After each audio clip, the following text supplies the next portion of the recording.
여러분은 지금 주간 K리그를 듣고 계십니다. 저는 포항 스틸러스 허용준입니다. 주간 K리그는 축구 팬들의 탕탕 후루 취향 저격 어플리케이션 오늘의 K리그 축구 커뮤니티 축구 디스코드 종합 스포츠 커뮤니티 페어플레이와 함께합니다.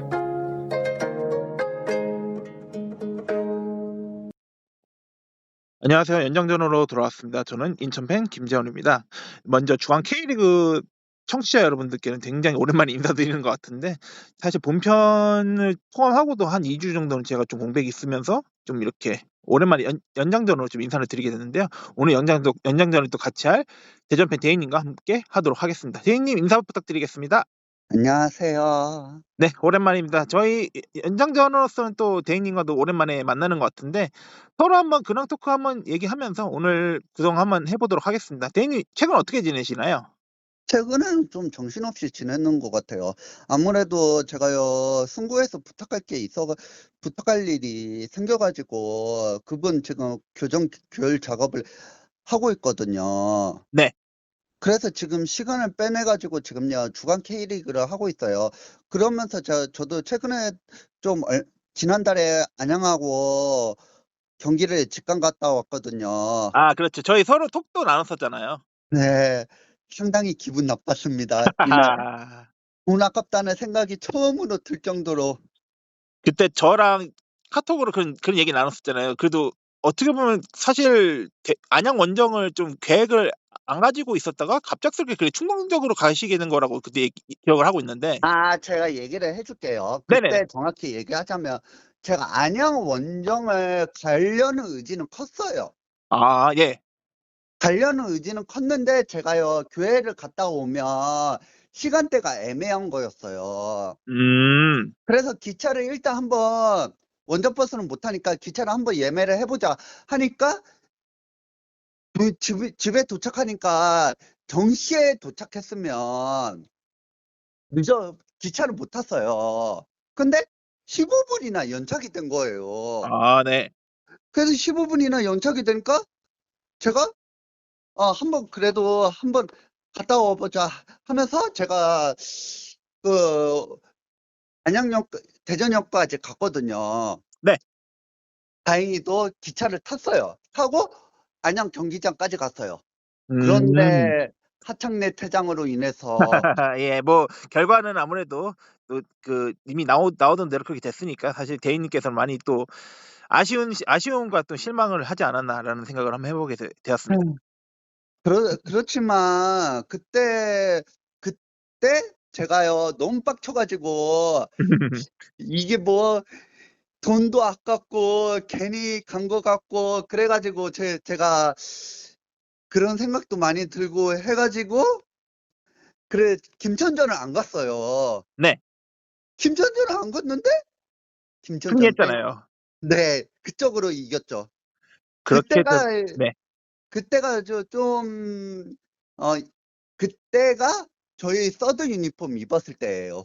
근데 서드 유니폼 선수들 착용한 거 보니까 굉장히 이쁘고 괜찮더라고요. 근데 좀 대전 팬들 사이에서는 조금 갈리는 것 같더라고요. 아니에요. 그렇게 갈리는 편은 아닌데, 그러니까 이번에 좀 홈 디자인이 역대급으로 최악이었잖아요. 아, 예, 뭐 예, 그렇습니다.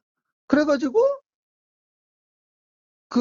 그래가지고 그 디자인만 아니었으면 좀 그냥 평타 정도였어요. 네. 그렇지만 홈 유니폼 보니까 이게 선녀인 거예요. 아, 그래도 서드가 나오면서 좀 그래도 그나마 팬들에게 좀 위안이 될 그런 디자인이었을까라고 생각이 들까요? 네. 네, 뭐 그렇게 대전 얘기는 네. 그래가지고요. 죄송해요. 아니요, 괜찮습니다. 그래가지고 팬들이 남은 시즌, 그러니까 2021년처럼 홈 경기에서만은 계속 입자. 서드만. 이제 이번 시즌 남은 경기 동안에는 또 이 서드로 한번 가자라는 그런 운동이 좀 펼쳐진 거라고 생각할 수 있을까요? 아무래도 서드 유니폼이 너무, 그러니까 우리 전통 색깔을 살리다 보니까, 그리고 또 2021년에 그 레트놀 유니폼 나왔을 때 팬들이 그거 좀 입지 않은 의견도 있었고 거기다 좀 계속 이겼어요, 우리가요. 네. 그래서 저는 그래도 이번에 남은 시즌 동안 하나은행에서 좀 배려해가지고 이 유니폼을 아예 아시아를 가게 만드는 유니폼으로 만들어줬으면 좋겠어요. 네, 그렇습니다. 뭐 이렇게 좀 대인님과 또 이렇게 대전 서드 유니폼 간단히 좀 얘기해봤는데 이따가 또 대전 관련해가지고 또 얘기를 다룰 수 있을 때 좀 더 구체적으로 또 한번 대전 얘기를 한번 해볼 수 있었으면 좋겠습니다. 일단 저랑 대인님과 오늘 이번에 하는 연장전을 좀 간단하게 일단 스케이트를 소개하자면은 일단 이번 또 A매치 기간 동안에 또 하는 연장전인 만큼 그 미국과 멕시코전에 두 경기를 또 간단하게 리뷰하면서 저희 생각들을 나눠보는 시간 가져보도록 하겠고요.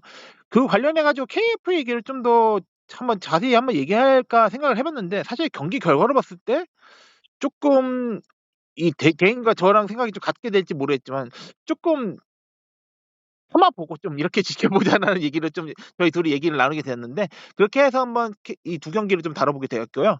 그리고 또 두 번째로는 이제 최근에 또 얘기 나오고 있는 K리그 1, K리그 2의 리그 개편에 관련해서 사실 조금씩 얘기가 나오고 있는 것들이 있기 때문에 이것들 관련해가지고도 같이 한번 얘기하는 시간을 가져보도록 하겠고요. 그리고 아까 말씀드렸던 것처럼 대전 하나 시티즌 팬인 대인님과 함께한 만큼 대전 얘기도 해보면서 오늘 연장전을 한번 구성해보도록 하겠습니다.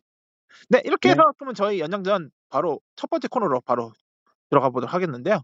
네. 일단 저희 A매치 기간 동안에 대한민국과 일본이 공교롭게도 좀 미국과 멕시코의 원정인 미국에 가서 두 경기를 치르게 됐는데요.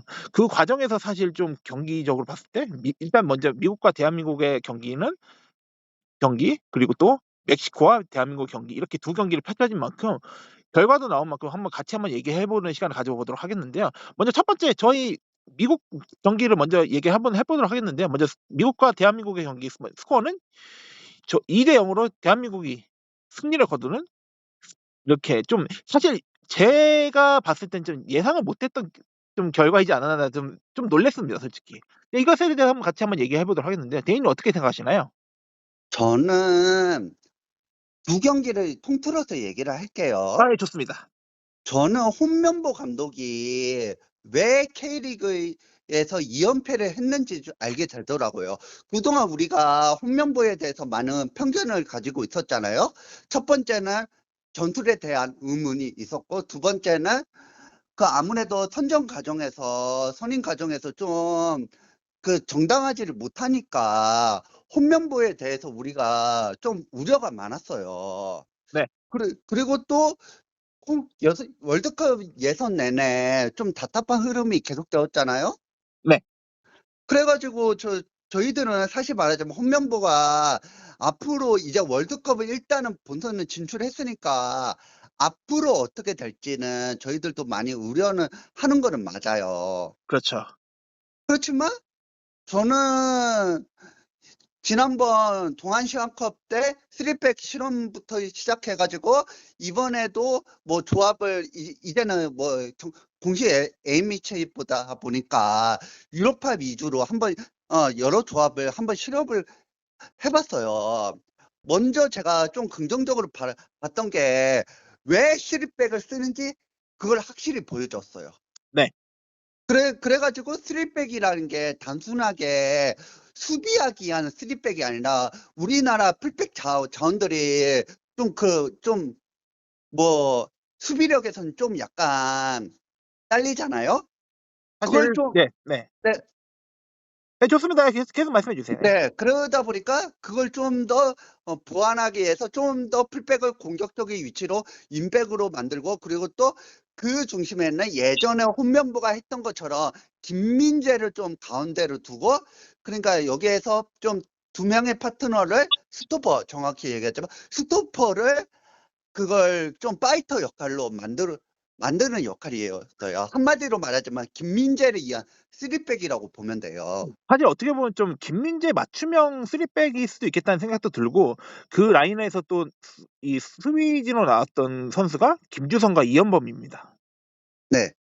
사실 그 굉장히 인상 깊었긴 했었는데 그 과정에서 그 미국 경기를 봤었을 때도 좀 이게 어떻게 보면 미국 이 감독인 포체티노 감독이 이것을 예상을 못했었던 건가라는 생각도 들기도 합니다.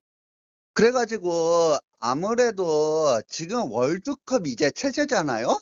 네. 저도 지금 그러니까 월드컵 때까지만 해도 저는 홈런보하고 전문기를 안 깔 거예요. 깔 생각도 없어요. 어차피 감독이 어차피 이미 본선 진출은 확정되었으니까 계속 보겠다. 그래가지고 봤는데 이 정도면 저는 월드컵은 선전할 줄은 알겠는데 문제는 저는 중원 조합이라고 생각이 들어요. 그렇습니다. 먼저 옌스는 엄청 잘했고 조만간 저는 주전이 될 거라고 확신은 들어요. 사실 저는 옌스 카스트로프라는 선수를 이제 지금 현재는 또 이제 보르시아 미넨글라드바흐라는 명문 팀에서 뛰고 있는 선수인 걸로 이 선수가 또 이적을 했었다는 것을 또 최근에 알고 경기를 좀 간간히 보게 되었는데 이 선수가 확실한 것은 이 선수의 강점은 이 중원에서 파이터적인 역할로 하면서 그러면서도 또 탈압박과 그리고 또 굉장히 몸을 던지는 그런 굉장히 열정을 가진 플레이어라는 것을 확실히 알게 되었는데 이것이 사실 대한민국 국가대표에서 소집되면서 이 선수가 과연 융화가 잘 될 수 있을까라는 좀 의문이 있었지만 사실 이 미국전에서 봤을 때 활약을 봤을 때는 굉장히 우리나라에 없는 그런 유형인 것은 확실하게 증명이 된 것 같다는 생각이 듭니다. 그래가지고 저는 옌스 파트너를 이번에 네. 우리가 이제 어떤 선수를 넣을 것인가.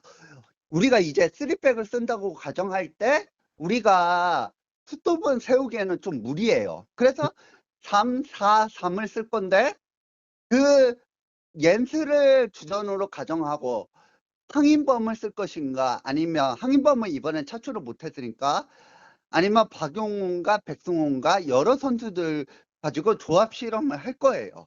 네. 물론 제가 이번 경기를 보면서 좀 안타까운 거는 뭐 오늘 경기 얘기하는 거예요. 네, 멕시코전을 필두로. 네. 멕시코전 같은 경우에는 미국전은 완벽했어요. 저도 인정할 정도로. 네. 근데 멕시코전을 보니까 아직까지는 옌스가 주전으로 뛸 수 있는지는 의문이 들어요. 그리고 또 파트너가 박용우다 보니까 박용우의 약점을 저는 커버해 줄 줄 알았는데 그렇지 않더라고요. 사실 조금 그래도 옌스랑 박영우의 그 삼선으로서는 한번 좀 기대를 해볼 만한 그 점을 그것이 사실 이 멕시코전에서는 나타나지 않았었던 것 같다는 생각이 들어요. 제가 그 부분이 좀 안타까웠고 그래가지고 좀 더 저는 한 10월, 11월 달에 그 A매치를 통해서 확실하게 주전을 잡았으면 좋겠어요. 예전 비해서 우리가 A매치 같은 경우에는 국가대표 경기 같은 경우에는 유로파 위주의 주전을 선정을 해요. 일본은 사실상 말하자면 벤치까지 유로파예요. 맞아요. 그러다 보니까 이제는 우리가 유로파 위주로 갈 수밖에 없어요. 예전에 뭐 홍명보가 뭐 2군 그 드립 하는 게 아니라 지금은 이제는 현실화가 돼가지고 예전에 했던 1월달 전지 훈련보다 10월, 11월 그 A매치가 더 중요해졌어요. 어떤 선수를 파트너로 삼을까? 네. 특히 10월 달에는 10일 날 브라질전 하잖아요.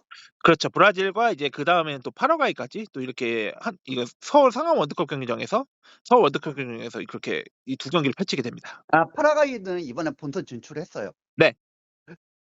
저는 만약에 브라질 같은 강팀을 만난다면 과연 홍명보가 추구하는 3백이 통할지가 좀 기대가 되면서 의문이 들기도 해요. 그렇습니다. 사실 미국과 멕시코 원정 경기에서 이렇게 대한민국이 좀 펼쳐졌던 그 선전이 어떻게 보면 좀 미국 상대로는 사실 그래도 아마 제 기억으로는 미국을 아마 처음 이긴 거지 않은가라는 생각이 들었는데. 아니 처음 이긴 게 아니라 네. 한 19년 그러니까 한 10년 만에 이겼다? 제가 기억형은 안 나지만 그러니까 저도 이게 A매치나 뭐 이제 뭐 U20 뭐 혹은 뭐 이제 U17 같은 경우에 이런 나라별로 이렇게 상대하는 것에 있어서 정확한 전적을 잘 알지 못하기 때문에 이런 것을 좀 약간 중앙 K리그 팬 여러분들께 또 양해를 부탁드리고 하겠고요. 아무튼 미국 상대로 승리를 거뒀다는 것은 되게 고무적인 것 같고요. 반면에 좀 미국에 대해서 좀 간단하게 얘기를 하자면은 저는 포체티노 감독이 어떤 생각을 가지고 미국 국가대표를 좀 운영하고 있는 건지는 잘 모르겠다는 생각이 들어요. 근데 오늘은 이겼어요, 일본을. 그렇다나 그렇기에 조금 포체티노 감독에 대한 의문 혹은 의구심들이 더 깊어질 거라는 생각도 들기도 합니다. 사실 미국 현지에서는 포체티노에 대해서 좀 평판이 안 좋아요. 네. 그러다 보니까 포체티노가 토트넘빨인가 그 얘기가 많이 나오거든요. 네. 그래가지고 미국 같은 경우에는 좋은 선수가 없는 것도 아니에요. 뭐 유누스 맞습니다. 무사 그리고 또 플리시치 여러 선수들이 좋은 선수들이 많이 있는데 포체티노가 그걸 제대로 조합을 맞추지를 못하고 첼시 때처럼 그리고 또 선수단 장악력이 딸린다. PSG처럼. 그래가지고 포체티노의 단점이 지금 다 드러내고 있는데 근데 포체티노가 골드컵에서는 그래도 나쁘진 않았어요. 이번 골드컵에서는. 네. 물론 멕시코한테 밀려가지고 준우승을 했지만 그런 거 보면서 포체티노가 원하는 축구가 뭔지 저도 솔직히 말하자면 의문이 들기도 하고 일본전은 자세히 못 봤어요. 일본전을 이겼다면 그러면 좀 무슨 축구인지 한번 제가 궁금해지긴 해요. 그렇습니다. 사실 미국도 어떻게 보면 내년에 또 월드컵을 대비해서 홈으로 펼쳐지는 그 월드컵이기 때문에 미국 국가대표를 또 가꾸는 포체티노 감독도 한번 해봐야 되지 않을까라는 생각이 들고요. 그럼 다음 경기인 멕시코와 한국의 경기 스코어도 간단히 얘기하면서 이거를 좀 더 멕시코 관련해서도 더 얘기 한번 해보도록 하겠습니다. 먼저 스코어는 2대2로 무승부를 거뒀는데 사실 결과로서는 너무 아쉬웠었어요. 이게 저희가 역전할 뻔한 경기였죠. 아니 저는 이 경기를 딱 후반전 막판만 딱 봐가지고 이게 한국이 좀 이기고 있어가지고 이거 승리하나 했는데 결국에는 이 후반 추가 시간을 버티지 못한 채 히메네즈에게 이 동점골을 먹힌 그런 아쉬운 장면이 있었는데 사실 그 동점골 장면에 대해서는 좀 이 수비적인 면에서 좀 아쉽다라는 것을 말하지 못할 말하는 것보다 오히려 저는 상대의 그런 능력으로 엄청난 능력으로 그 동점골을 넣었다는 것에 조금 씁쓸한 마음이 컸었습니다. 저는 이 멕시코 골 넣은 선수들이 산티아고 히메네즈는 원래 항인범하고 동료였는데 겨울에 밀란에 밀라노로 갔어요. 갔어요. 네, 맞아요. 그 나올 히메네즈는 다들 아시다시피 항의차 동료였고 지금 플럼에서 뛰는 선수들이에요. 맞습니다. 둘 다 스트라이커 한 방이 있는 선수들이에요. 네. 저희들이 제가 이 경기를 좀 리뷰를 해보자면 사실 전반에는 좀 안 좋았어요. 우리가 경기 내용 자체가 좀 답답했어요. 네. 그렇지만 후반에는 손흥민하고 그 주전 선수들이 나오니까 뭔가 할로가 풀어졌고 처음에는 멕시코한테 산티아고 히메네즈한테 골 먹혔지만 그 이후에는 우리가 역전까지 했어요. 네. 역전을 하고 이제는 우리가 조금씩 그러니까 여기에서 좀 아쉬운 점이 홈런보가 뭐 지키려는 축구를 하지를 않았던 게 저는 뭐 그 부분이 좀 아쉬웠어요. 오히려 전진을 하려고 하는 축구를 하다 보니까 근데 이거에 대해서는 저는 뭐 어차피 친선 경기다 그렇게까지는 제가 뭐라는 하지 않겠다. 하지만 진짜 월드컵 본선에는 2대1이라는 점수가 이거 엄청 크다. 그래가지고 절대 동점을 만들지 말아야 하는 능력도 저는 필요하다고 생각을 들어요. 경기적으로 봤을 때 잘했어요. 잘했는데 결국에는 후반 막판에 그 이 수비적인 집중력이 조금 부족했다는 것 정도는 좀 얘기할 수 있지 않을까. 그러면서도 좀 보면서 또 이날 전술에서도 또 3백으로 나온 만큼 또 김민재와 이한범 그대로 나왔고 반면에 또 김태현 선수가 또 이제 J리그에서도 활약을 하고 있는 김태현 선수가 이날 또 선발로 나오면서 A매치를 또 임했던 것 같아요. 그러다 보니까 좀 이러면서 새로운 선수들에 대한 실험도 과감히 보여줬던 것 같고, 저는 그리고 또 이날 오현규 선수에 대한 얘기를 좀 하고 싶은 게, 이 선수가 사실 최근에 유럽 이적 시장에 좀 핫한 이슈를 좀 몰고 왔었던 선수이지 않나라는 생각이 들었는데, 이 멕시코를 상대로 또 역전골을 기록하면서 자신의 가치를 확실히 보여주는 것이지 않나라는 감탄을 하고 싶습니다.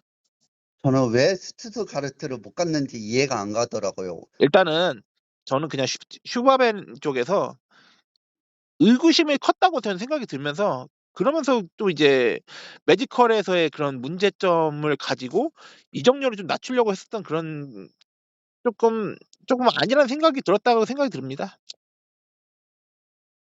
그래, 사실 네, 제가 네, 좀 더 얘기를 해볼게요. 네, 네. 아무래도 지금 현재 이 벨기에 주빌러 리그인 또 행크에서 좀 잘 뛰면서, 또 사실 좀 빅리그를 갈 수 있는 그런 찬스가 있었지만, 이런 좀 해프닝이 오영규 선수에게는 좀 사실 좀 멘탈로서 좀 흔들릴 만한 그런 순간이 있었겠지만, 그래도 이제 아직 유럽 이적 시장이 닫힌 만큼 이제 시즌을 잘 치르면서 자신의 가치를 좀 더 높였으면 하는 바람입니다. 네, 개인도 한번 저는 오영규 선수가 월드컵 때 주전이 돼가지고 이번에 월드컵을 통해서 스투트가르트보다 더 좋은 팀을 갔으면 좋겠어요. 그럴 수 있었으면 좋겠습니다. 뭐 좀 더 얘기하실 거 있으신가요? 좀 멕시코 상대로 했었을 때 좀 인상적인 거나 좀 색다른 장면이 있었나요, 혹시? 뭐 저는 그냥 있는 그대로 얘기한 거를 그게 저는 인상 깊었어요. 거기까지 얘기해도 충분해요. 예, 좋습니다. 그럼 이렇게 해서 좀 저희가 미국전과 멕시코전을 간단하게 좀 얘기를 해보면서 좀 A매치 두 경기를 좀 다뤄본 것 같은데, 대인님께 이걸 한번 물어보고 싶은데 한번 대답해 주시겠어요? 네, 최근에 홍명보 감독이 손흥민 선수 이 주장 관련해가지고 좀 해프닝이 있었잖아요. 네. 이것에 대해서는 사실 좀 물론 저희 주간 K리그 본편에서는 좀 저희 생각을 좀 나누면서 좀 이것에 대해서 비판적인 시선으로 좀 홍명보 감독에 대한 좀 과감하게 좀 비판했었는데, 대인님이 가지고 있는 생각도 한번 말씀해 주시면 어떨까요? 홍명보에 대해서 성격을 좀 알자면, 그러니까 이게 나쁜 의도로 얘기한 건 아니에요. 그러니까 한마디로 얘기를 하자면, 주전이 될 수 있는가, 본인들의 실력을 보여줘라. 아무리 주장이라도 예전에 히딩크가 홍명보를 다룬 것처럼 저는 그거랑 비슷하다고 생각이 들어요. 어쩌면 손흥민에 대한 주장의 모습을 홍명보 감독 입장에서는 그렇게 만족스럽게 보는 것이 아니지 않나라는 생각도 들어서, 조금 손흥민 흔들기라는 그런 여론도 좀 나오는 것 같기도 하고, 어쩌면 그것에 대한 기사로 인해서 또 이제 한국 축구 팬들은 손흥민 흔들기 하지 마라 라면서 홍명보 감독에 대한 비판적 여론을 만들어 버린 것이 그렇게 된 것 같다는 생각이 들어서, 저도 이거 기사들을 보면서 이후에 또 손흥민 주장 교체 관련해서 그런 얘기가 나오면은 단칼에 또 이제 주장 교체 뭐 나중에 생각해 보겠다 이런 식으로 말해 보겠지만, 그 화두를 던졌다는 것 자체에서는 사실 조금 아쉽다는 생각은 많이 듭니다. 그게 제가 좀 이거 홍명보 편에서 제가 해명을 하자면, 예전에 히딩크 감독이 홍명보를 제의를 시킨 적이 몇 번 있었어요. 일부러 명단제 말씀하시는 거죠? 네. 네. 그리고 또 히딩크 감독이 뽀백을 하려고 했었어요. 그런데 홍명보를 쓰려면 3백밖에 안 되고, 거기다 대한민국을 이끌 수 있는 리더가 홍명보만한 리더밖에 없었어요. 그래가지고 저는 홍명보 감독이 이게 뭐 손흥민을 흔들기다 그런 얘기라기보다는 손흥민한테 자극제를 주기 위한 말이라고 생각은 들어요. 그러니까 네. 그러니까 선수들이 뛰질 못하면, 물론 12년 전에는 뭐 내로남불이었지만, 네. 근데 지금 같은 경우에는 그래도 주장은 주장답게 최상의 컨디션으로 떠야지. 그리고 이번에 홍명보가 좀 달라진 게 확실히 느낀 게 프로 감독을 하니까 오히려 선수들한테 그러니까 소속팀에서 어느 정도에 뛰냐 그걸 좀 많이 보는 것 같아요. 일단 그것을 대표적인 예로 볼 수 있는 게 최근에 이번 A매치 명단에 황희찬 선수가 빠져 있다는 것에 대해서 되게 주목할 수 있는 장면인 것 같아요. 그 당시하고 좀 비교할 수가 없는 게 그 당시에는 우리가 박병 싫어도 우리가 믿고 맡길 수밖에 없었던 상황이었잖아요. 네. 그런데 지금 같은 경우에는 아니지 손흥민이 없어도 물론 손흥민은 대체 불가지만 황희찬이 없어도 우리가 자원이 많아요. 특히 이선 자원 쪽에서는. 네. 그러다 보니까 이제는 선수들이 떠야지 국가대표 들어갈 수 있다. 그걸 보여주는 것 같아요. 저는. 아예 좋습니다. 예, 이렇게 해서 사실 저나 일단은 이제 중앙 K리그 했었던 대준 형님, 뭐 근데 지훈이가 같이 해서 또 본편에서 그렇게 홍명보 관련해가지고 이 얘기를 했었는데 대희님이 가지고 있는 생각을 한번 좀 들어볼 수 있어서 좀 좋았었던 것 같습니다. 네. 이렇게 해서 이렇게 A매치 2경기를 좀 다루면서 이 경기 KF에 대한 얘기는 여기까지 하도록 하겠고요. 네. 다음 코너로 그럼 두 번째 코너로 바로 넘어가도록 하겠습니다. 아무래도 두 번째 코너에 대해서는 좀 더 진중하게 또 얘기할 수 있는 시간이지 않나 생각이 드는데 바로 이 K리그 1과 K리그 2의 리그 개편에 관련된 좀 내용이 나오다 보니까 이것을 한번 다뤄보지 않을까라는 생각이 들어봅니다. 최근에 또 이제 K2 이제 프로화를 선언하게 된 세 팀이 합정이 됐는데요. 바로 김해 FC, 2008 그리고 용인 FC 그리고 파주 FC까지 이렇게 세 팀이 이제 2026년에 K리그 2에 합류하면서 K리그 2는 17팀으로 운영이 될 예정으로 보고 있습니다. 그러면서 이제 K리그 1도 계속해서 12팀으로 가고 있는 가운데 이제 점점 K리그 1을 12팀에서 14팀 혹은 16팀으로 늘려야 되지 않나라는 의견들이 나오고 있는 가운데 리그 개편에 대한 생각을 한번 대인님과 한번 나눠보는 시간을 가져보도록 하겠습니다.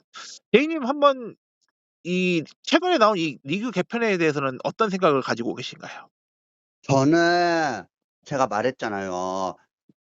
1부는 12개, 2부도 12개 같이 스플릿을 해가지고 3부를 활성화시키는 게 제 기존 입장이에요.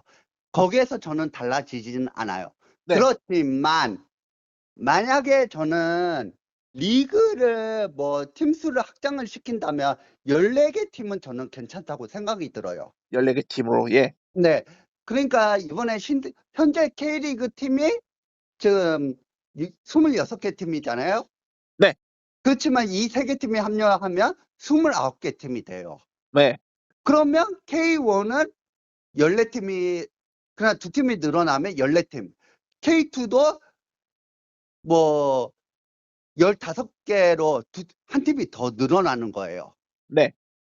그래가지고 저는 이 부분에서는 오히려 2팀은 추가하면 그래도 밸런스적으로 맞고 물론 스플릿 제도는 좀 생각을 해봐야 돼요. 14개 하면 신의팀이 있으니까. 네. 그래가지고 저는 이 부분에서는 이제 팀 수를 늘려도 저는 이제는 어차피 대세니까 그렇게까지 딱히 뭐라 하지는 않겠는데 근데 제가 우려스러운 거는 제가 저번에도 얘기했다시피 지금 2부 클럽들 전부보다 못하는 그 팀들이 좀 있어요. 대표적으로 천안, 충북, 네. 청주. 네. 그런 곳 같은 경우는 너무 아마추어예요. 행정 자체를 못하니까. 이번에 또 감독이 바뀌었잖아요. 그렇죠. 거기다 또 지금 안산도 얘기 안 할 수가 없는데 이관우 감독은 지금 엄청 고생을 하고 있어요. 근데 최근에 또 이제 좀 안산적으로 얘기를 하자면은 최근에 또 7연패를 하면서 좀 팀의 부진을 좀 피할 수 없는 그런 상황이지 않나. 네, 계속 말씀해 주시겠어요? 근데 한심한 거는 이게 이관우 감독 탓인가? 제가 천안 때도 이게 김태환 감독 탓인가? 여러 번 제가 얘기했거든요. 네, 맞아요. 그런데 시에서 이따위로 하니까 그러면 네. 2부에서 있어봐야 진짜 저는 소용이 없다고 생각 들어요. 차라리 3부 가서 거기에서 좀 더 어떻게든 좀 재정비하고 다시 그냥 2부로 들어갔으면 좋겠다고 생각으로 저는 오히려 팀 수 확장보다는 저는 팀을 줄였는데 저는 그 3부를 좀 더 활성화시키자. 근데 지금 제가 왜 이 얘기를 할 수밖에 없냐. 지금 K3하고 K4가 K2의 양적인 확정과 함께 그리고 또 K2, K3 승강제로 인해서 그 수가 줄어들고 있어요. 물론 4부 같은 경우에는 뭐 시에서 지원을 안 하다 보니까 해체되는 팀들도 한두 팀 생기고 네. 그러다 보니까 저는 과연 지금 방향대로 하는 것이 맞냐. 근본적인 질문이 저는 그거라고 생각이 들어요. 그리고 또 14팀까지는 제가 받아들일 수 있다고 하는데 저도 14팀을 하게 된다면 순간 그 시스템 자체를 좀 고쳤으면 좋겠어요. 그렇죠. 아무래도 물론 이제 대인님의 생각에서는 일단은 K리그 1을 12개 팀에서 14개 팀으로 변경을 한다는 가정하에 그렇다면 또 승강제에 대한 그런 팀 변화 수를 좀 더 변화하기를 바라는 그런 입장인데 그렇다면은 대인님께서 지금 현재 K리그 1과 K리그 2에서는 1+2로 한 팀은 K2 강등 한 팀은 K2 강등 그리고 플러스 2인 두 팀은 이 K리그 2 팀과의 플레이오프로 이렇게 현재 운영을 해 가고 있는 가운데 있는데 그렇다면 어떻게 변화한다면 좀 괜찮을까요? 저는 그냥 과감하게 2+1. 그렇다면은 근데 네네. 그렇다면 2+1이라면은 그 K리그 1이 최하위 14위와 13위가 자동 강등 그리고 플러스 1이 바로 12위가 K2 팀과의 플레이오프 이 기준으로 보면 될까요? 그렇다고 보면 돼요. 그렇게 볼 수 있다고 하면은 사실 근데 이게 저는 연맹에서는 어떤 기준을 가질지 모르겠지만 저는 이 1+2에서 그 플러스2에 플레이오프에 대한 집착을 너무 한다는 생각도 많이 든다고 바라볼 수 있는데 이것을 좀 미련을 버리지 못하는 것 같다는 생각도 듭니다. 그래가지고 팬들은 플러스2는 진짜 아니다고 저 얘기를 많이 해요. 물론 저는 작년에 저희들이 강등권을 체험을 해봐가지고 왜 플러스2가 재밌는지 알게 되더라고요. 그렇지만 제3자 보기에는 이게 제3자가 아니라 현장에서는 이게 죽을 맛이에요. 맞아요. 그러다 보니까 플러스2가 돼도 두 경기를 더 치러야 돼요. 근데 만약에 재수없이 좀 강한 팀이 걸렸다. 그러면 강등 당하는 거예요. 네. 그러니까 이게 보통 스트레스가 아니거든요. 그리고 승격하려고 하는 팀들은 특히 이 팀들은 이게 좀 그러니까 부산처럼 거의 승격하다가 막판에 무너졌잖아요. 네, 그렇죠. 그런데 2차전 때 수해판때 엄청나게 당했잖아요. 예, 그렇죠. 그 그래, 기억이 납니다. 그래가지고 부산 같은 경우는 억울할 수가 있어요. 사실 그러니까 억울할 수밖에 없는 상황도 있고 사실 어떻게 보면은 K리그 1에서 뭐 작년에 좀 예시를 들자면 그 얘기가 나올 수 있을 것 같은 게 전북 현대가 10위가 되면서 결국엔 그 K2 3, 4, 5위 거기 최종 승자와 그 승강 플레이오프를 치렀던 그 예시를 좀 볼 수 있을 것 같은데 그때 서울 이랜드가 전북 현대를 첫 상대를 하면서 아쉽게도 1차전, 2차전 모두 패하면서 결국에는 전북 현대가 잔류하는 그림이 되지 않았나. 그런 건 볼 수 있겠어요. 저는 그때 이랜드가 왜 전남한테 대패했는지 제가 이해를 못해요.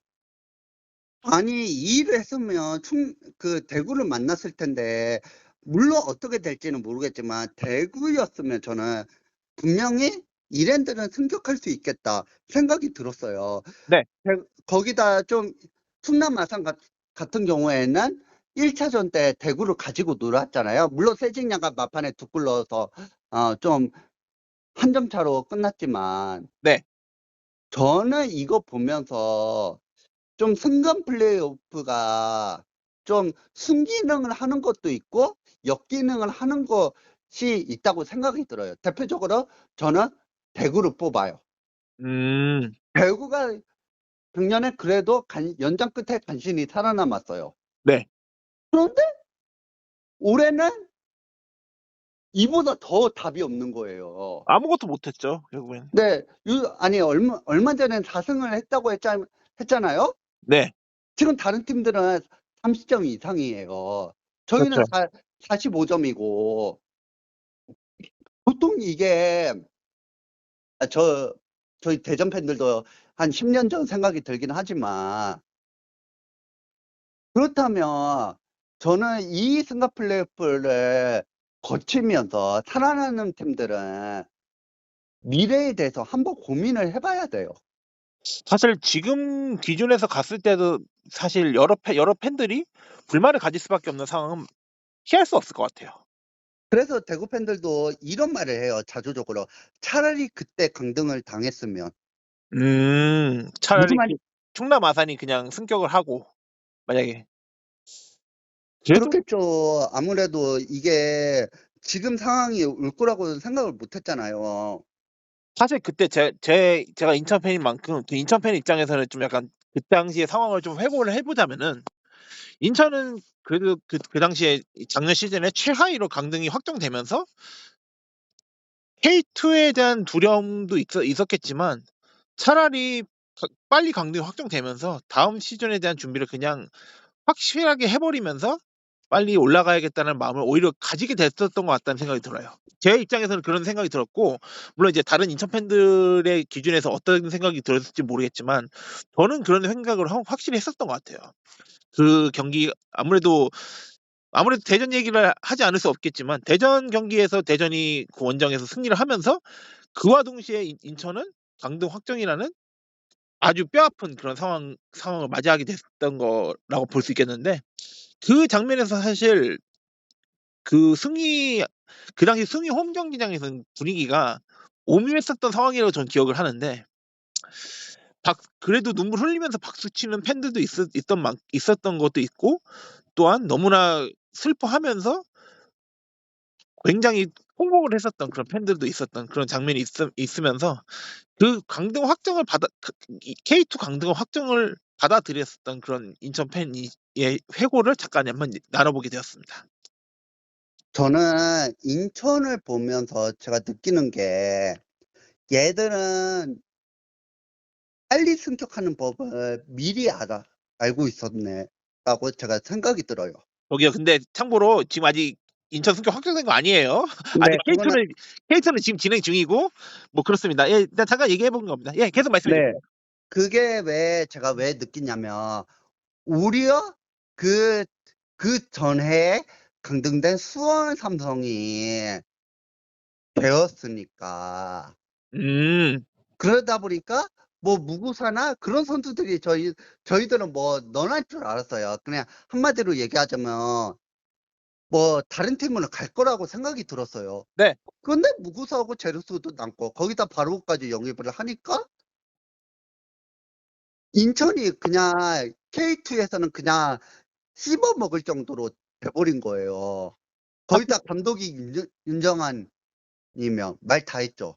아니 뭐 근데 사실 윤정환 감독이 인천에 온다는 생각도 상상도 못했었고 뭐 그렇게 생각하다 보니까 좀 인천이 지금까지 1위를 유지하고 있었던 게 참 기적적인 것 같고 이게 좀 오묘한 감동도 많이 느낀 것도 사실입니다. 뭐 그렇습니다. 이렇게 해서 좀 제가 인천 팬 회고를 하면서 간단하게 얘기를 해봤는데 그렇다면은 이 리그 개편에 관련해 가지고 내년 시즌에 바라보는 K2는 어떻게 바라볼 수 있을까요? 이제 보통적으로 이제 17개 팀으로 이제 K2 시즌을 운영하게 될 것 같은데 지금 또 라운드 개편에 대해서도 또 얘기가 나오는 현재 상황인 것 같아요. 아무래도 17개 팀으로 구성하다 보니까 이제 한 로빈당 이제 16경 16라운드를 하게 되겠고 그래서 아마 이 로빈까지 진행하면서 이후에는 또 추가적으로 또 라운드를 해서 뭐 라운드 운영을 한다는 썰도 있고 아직까지는 구체적인 얘기가 나오지 않고 있는 가운데 대행님께서는 어떤 생각을 가지고 계신가요? 일단 저는 두 가지 시나리오로 가지고 얘기를 할게요. 네. 먼저 재훈 씨가 얘기한 그 기존안 12개 팀으로 저는 K1 같은 경우에는 기존 그대로 갈 것 같아요. 네. 어차피 똑같으니까. 그렇죠. 그런데 K2가 문제인데 17개 팀이 16팀을 상대를 해야 돼요. 그 1로빈 라운드가 이제 16라운드, 16라운드로 이제 구성한다고 생각하면 될 것 같아요. 아니요. 그 17개 팀 중에서 노는 팀이 있잖아요. 아, 네. 그러면 17라운드가 되는 거예요. 예, 맞다. 이게 예, 제가 봤네요. 예. 그러면 이제 한 로빈을 더 거치면 34라운드예요. 네. 그러면 한 로빈을 한다면, 만약 한 로빈을 더 한다면 51라운드가 되는 거예요. 그렇게 되면은 그 17라운드 곱하기 3로빈을 하면 50, 그렇게 되면은 좀 너무 과부하되지 않을까라는 생각도 갑자기 들게 되는 것 같습니다. 그래가지고 일단은 연맹 측에서는 이 로빈만 하겠다. 그리고 또 K1 같은 경우에는 기존 그대로 한다면 38라운드잖아요. 네. 그러면 이 남은 4라운드는 어떻게 할 것인가? 저는 좀 제 소설이지만 그 자체적으로 승격 플레이오프를 할 것 같아요. 어쩌면 예시로 보자면은 사실 저는 그 K2가 1위는 아무래도 확정적으로 가서 아마 그대로 가지 않을까 생각이 들고 2위, 3위 혹은 4위, 5위 혹은 4위, 5위 혹은 6위, 7위까지 이렇게 해서 맞대결을 펼치는 그런 스플릿 라운드를 자체적으로 만들지 않을까라는 좀 예상도 해보는 바입니다. 그 상위 스플릿만 한정해서. 네. 그렇게 한다면 그러니까 1위는 바로 승격이 되는 거고 그렇죠. 2위부터 7위까지 잠깐만요. 그러니까 6개 팀이 그러니까 K리그 파이널처럼 5라운드를 추가적으로 치르는 거예요. 그러면 39경기를 치르는 건데 38을 치르는 K1하고 비슷해지는 거예요. 네. 그렇지만 여기에서 또 한 가지 더 얘기하자면 이때부터는 K2 플레이오프는 없어져요. K2 플레이오프는 굳이 할 이유가 없죠. 왜 그러냐. 그 K2에서 자체적으로 스플릿을 했으니까 거기에서 이제는 2위는 11위하고 3위는 그 10위하고 대결을 펼치는 거예요. 네. 그러니까 일단 이렇게를 한다면 상위 스플릿만 하는데 근데 문제는 제가 여기에서 얘기를 할 거예요.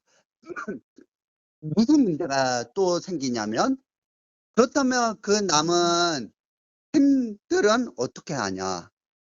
네, 맞아요. 특히 꼴찌팀. 그러니까 전문규가 분명히 공약을 했어요. 2027년까지 그러니까 2, 3부 승강제를 하겠다. 그러면 그렇게 되면 17개 팀 중에서 꼴찌는 강등이 되어야 돼요. 그리고 그렇죠. 반대로 K3는 1위는 승격이 될 거예요. 맞아요. 그런데 여기에서 진짜 문제가 있어요.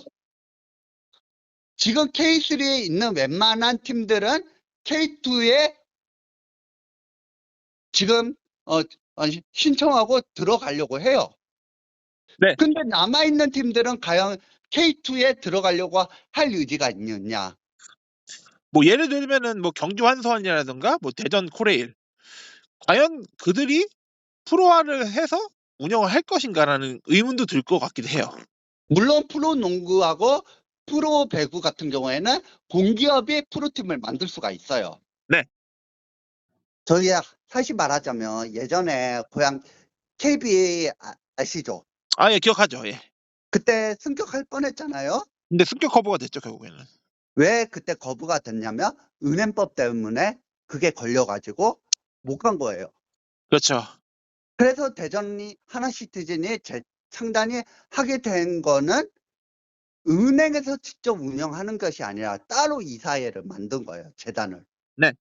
그래가지고 그렇게 해서 하나 금융재단에서 운영을 하는 걸로 좀 약간 얘기하자면 꼼수같이 하는 거죠. 네, 그렇죠. 그렇지만 공기업 같은 경우에는 어떻게 승격을 할 수 있는가? 그냥 승격을 그냥 실력적으로 승격을 할 수는 있어요. 근데 문제는 공기업이다 보니까 여러 가지 규제가 얽매 있는 거예요. 네. 그래서 그걸 문제를 해결하지 못하면 저는 2, 3부 승강제는 힘들다고 생각이 들어요. 물론 제가 또 두 번째 시나리오에서도 얘기를 하지만 그것도 똑같다고 생각은 들어요. 네. 그래가지고 저는 이 17, 그러니까 나머지 7개 팀 외에 10개 팀들은 어떻게 할 것인가에 대해서도 좀 더 진지하게 생각을 했으면 좋겠어요. 그렇습니다. 물론, 네. 계속 말씀해 물론 주세요. 다섯 경기도 시즌이야 빨리 끝날 수는 있죠. 그렇죠. 근데 시즌을 끝나는 걸로 원할까요? 뭐 그렇겠죠. 막 아무래도 뭐 빨리 끝난다는 그런 선호보다는 이것이 또 어떻게 바라보냐에 따라서 또 다를 것 같다는 그런 생각도 들긴 하네요. 특히 파리 팀은 더 그러겠죠. 더 억울해가지고. 아, 그렇죠. 예. 그래가지고 저는 설령 상위 스플릿을 한다고 해서 그 하위 팀들을 어떻게 할 것인가. 그리고 또 K3하고 K2의 꼴찌하고 승강 플레이오프가 펼쳐지느냐 그 여부도 좀 더 생각을 해봐야 돼요. 그리고 일단 두 네. 번째 시나리오 바로 이어서 얘기할게요. 네네. 제가 아까 전에 얘기했던 K1은 14팀으로 늘어나고 K2는 15개 팀으로 늘어나는 안. 네. 그렇게 되면 K1은 39라운드까지 할 수 있어요. 네. 일단 13팀이 만나서 26개를 죄송해요. 밤노빈을 한다면 13개 잠깐만 좀 계산을 하고요.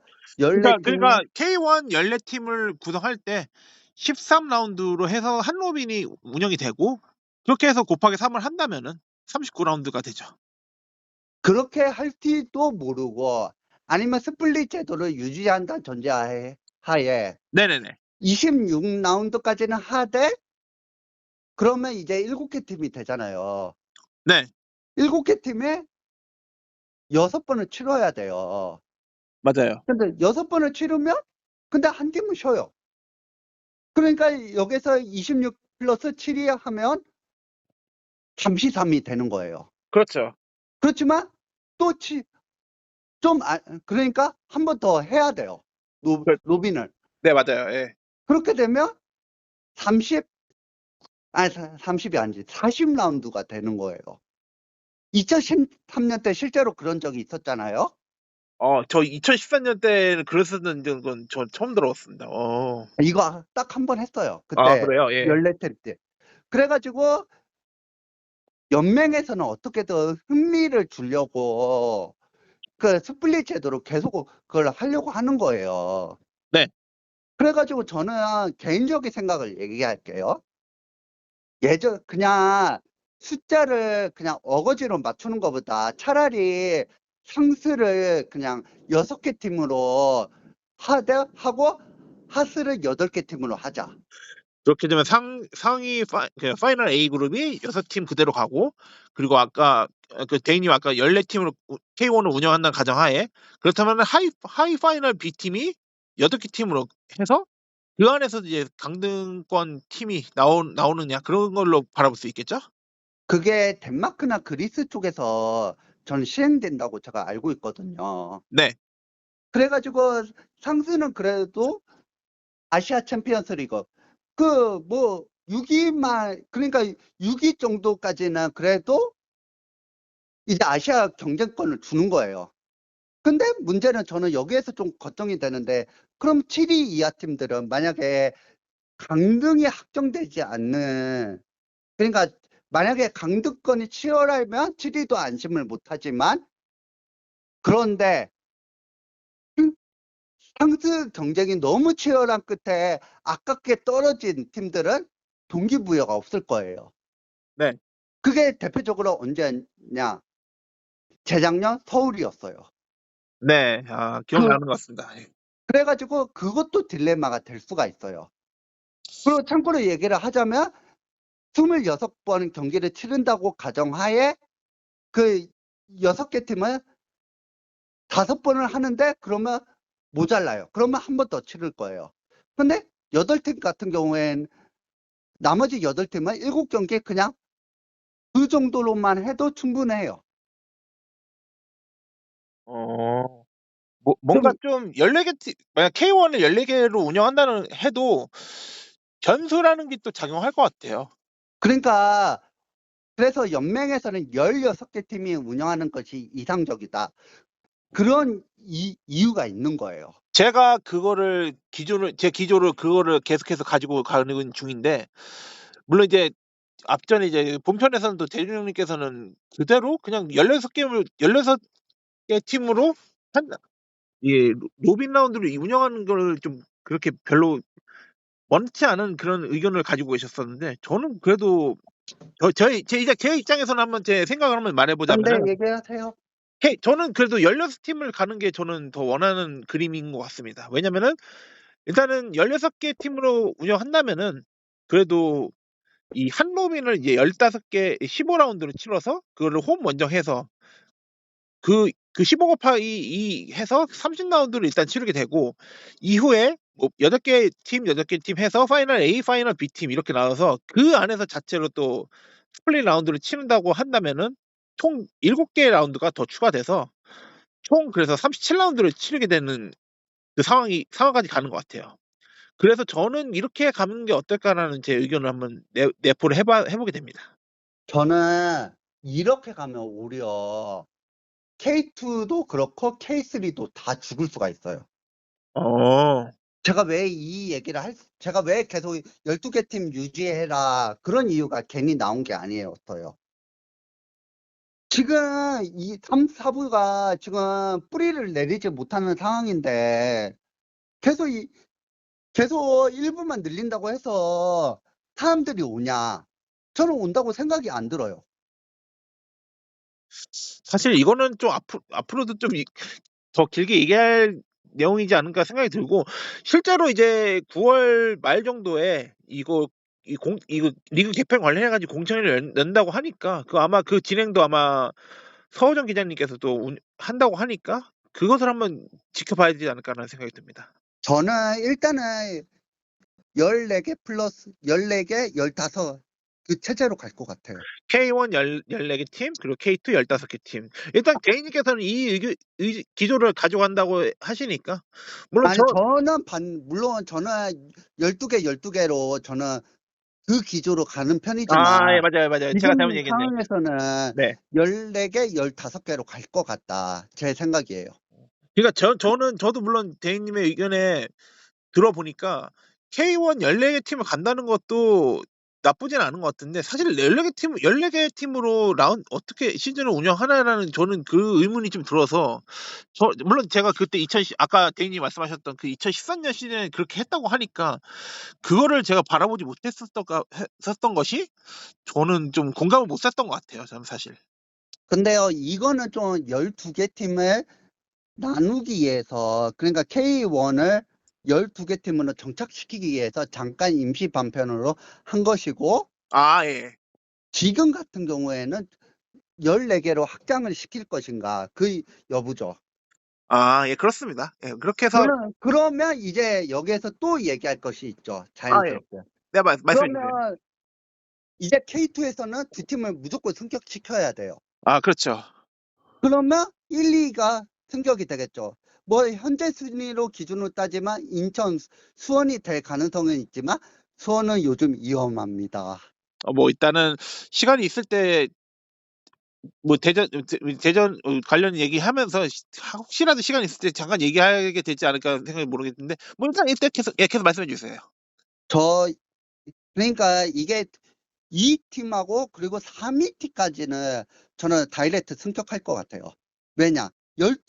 두 팀은 늘어나고 거의 다 대구가 그냥 12위는 강등이니까 내려가야 돼요. 그러면 대신에 한 팀은 올라가요. 네. 1위 그러니까 이제 작년에는 1위 안양이 올라갔지만 이번에는 3위가 올라갈 수가 있어요. 다이렉트. 네. 그렇게 된다면 저는 리그 판도가 좀 묘하게 저는 달라질 수 있다고 저는 생각이 들거든요. 네, 그렇습니다. 지금 보니까 지금 3위가 부천, 4위가 지금 전남, 전남, 5위가 김포. 부산. 부산. 죄송해요. 예, 괜찮습니다. 6위하고 7위가 6위가 이랜드, 그리고 7위가 아마 저 성남으로 알고 있습니다. 김포 많이 떨어졌어요? 김포가 저번 라운드에서 져가지고 아마 8위인 걸로 알고 있습니다. 죄송합니다. 아닙니다. 이제 계속 얘기해 주시겠어요? 그렇게 된다면 이제부터가 지금 진짜 문제예요. 그러면 세 팀은 다이렉트 승격을 원하고 될 거고, 그렇다면 1+2를 유지할 것이냐, 저 바꿔야된다고 거기부터가 생각합니다. 이제 당장 고민이 될 거예요. 근데 저는 일단은 저는 무조건 바꿔야 된다고 생각을 합니다, 확실히. 저도 바꿔야 된다고 생각 들어요. 저 같으면 차라리 4, 5, 6위끼리 그냥 K2 플레이오프 거쳐가지고 11위하고 대결하는 걸로 그냥 한 번에 끝내는 게 나을 텐데, 만약에 기존 룰을 계속 한다면 4위 팀은 11위 팀을 만나고 5, 6위, 7위는 12 팀하고 플레이오프 거쳐서 승자가 12 팀을 만나는 거예요. 네. 그러면 이것도 문제가 되는 거예요. 그러면 이거에 팬들 사이에서도 좀 혼란이 올 거예요. 혼란 이야기가 될 수밖에 없을 것 같아요. 네. 그리고 또 올해는 그렇다 치고 내년에는 어떻게 할 것인가. 내년에 2+1로 한다면, 그리고 또 정몽규가 원하는 2, 3부 승강제가 된다면 문제가 없어요. 근데 1+2로 계속 갈 것인가. 거기에 대해서는 팬들도 그것만은 절대 하지 마라. 저는 일단은 연맹이 생각이 있다면은 리그 개편에 대한 의지가 확고하다면은 그것도 저는 절대적으로 무시하지 말아야 된다고 생각이 들고, 저는 일단은 일단 대인님과 이렇게 리그 개편 관련해 가지고 이렇게 좀 토론을 하다 보니까 아까 제가 언급했었던 그 공청회에 대해서 확실히 주목을 해야 될 필요는 있다고 생각이 듭니다. 지금은 그러니까 공청회에서는 어떤 여러 가지 의견이 나올 거예요. 그렇죠. 그렇지만 지금 상황에서는 솔직히 말하자면 이거는 제가 전몽규 안 간다고 얘기했지만 전몽규가 이걸 너무 무리하게 지금 성급하게 그걸 만들어 버렸어요, 판을. 네. 그러니까 이게 우리가 승강제를 우리가 12년 전에 도입을 했잖아요. 네. 근데 이걸 13년 만에 아예 전몽규의 그 치적을 만들기 위해서 그걸 2, 3부 승강제를 하겠다고 한 거예요. 그러다 보니까 K2 팀 수가 비정상적으로 늘어나고, 그러니까 이게 팬들 사이에도 혼란이 오는 거예요. 네네. 그런데 그럼에도 저는 또 본질적인 문제를 여러 번 얘기하지만 2, 3부 팀들이, 그러니까 2, 3부 승강제가 제대로 이루어질 수 있는가 하면 저는 3, 4부 팀들이 거긴 시스템을 보면 제대로 운영할 수 있는 환경이 아니에요. 많이 미흡하고, 또 사실 K3, K4를 주목하는 그런 환경도 조성되지 않다 보니까 아쉬움만 가득합니다, 사실. 그래가지고 저는 뭐가 됐든 간에 논란은 있을 거라고 생각이 들어요. 어쩔 수 물론 없어요. 예, 맞아요. 물론 제가 얘기했던 1, 2부 축구와 그 3, 4부 학대 같은 경우에는 과연 축구협회에서 관심이 있을까? 저는 없다고 생각 들어요. 아니, 축구협회에서는 3, 4부를 지금 신경도 안 쓰는데 그렇죠. 예. 답답하죠, 씁쓸합니다. 솔직히 말하자면. 많이 씁쓸하고, 이것을 또 한국 축구 팬들이 관심을 가진다는 가정하에, 그렇다고 한들 지속적인 관심이 갈 수 있을까라는 것도 좀 걱정스러운 시선이 있을 것 같아요. 저도 여러 가지 얘기를 하고 싶지만, 네네. 결론적으로 얘기하자면 저는 뭐가 됐든 간에 분명히 난리 일어날 거다. 감수해야 될 수도 있겠고, 아니면은 그것을 향해서 비판적인 시선을 우리가 또 주목해서 더 우리가 비판해야 될 내용들이 나오게 되지 않을까. 좀 충돌도 있을 거고, 또 의견도 서로 안 맞는다고 해서 또 이렇게 좀 의견 발발이 또 일어날 수 있을 상황도 저는 충분히 나올 수 있을 겁니다. 그렇기 때문에, 그런데 저는 네. 여기에서 죄송해요. 저는 3부, 4부 의견을 들었는지 좀 궁금해요. 아니, 저는 이런 거, 지금 정몽규 협회장 그런 거 얘기를 했을 때부터 저는 그 K3, K4에 대해서 신경 하나도 안 썼다는 티가 팍팍 납니다, 저는. 아, 지금 이것을 상태 보면 알잖아요.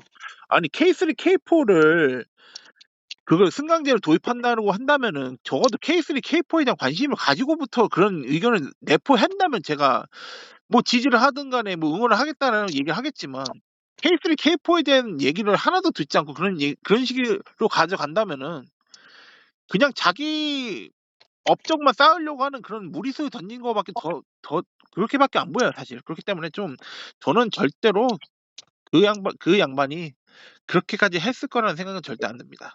그렇습니다. 그러니까 이게 성공이 된다면 전문교한테는 엄청난 업적이겠죠. 결국 자기 업적 이뤄낸 거라고 하고, 그러면서 뭐 그 외에 있었던 그런 것들을 다 물거품 돼 버리고 또 묻혀버려요, 그냥. 아, 물거품이 되는 게 아니라 본인한테는 명예회복이 그냥 되겠죠. 물거품이라는 게 그냥 치부 같은 거 있잖아요. 그런 것들을 그냥 싸그리 묻혀버린다, 그런 얘기로 좀 해석한 거예요, 그냥. 그렇게 얘기한 것 같습니다. 어차피 월드컵 끝나면 전문교에 대한 평가가 제대로 이루어질 테니까. 물론 18강을 간다고 해도 전문교가 제대로 운영 못하면 저는 말짱 물러나라고 할 거예요. 도루묵입니다.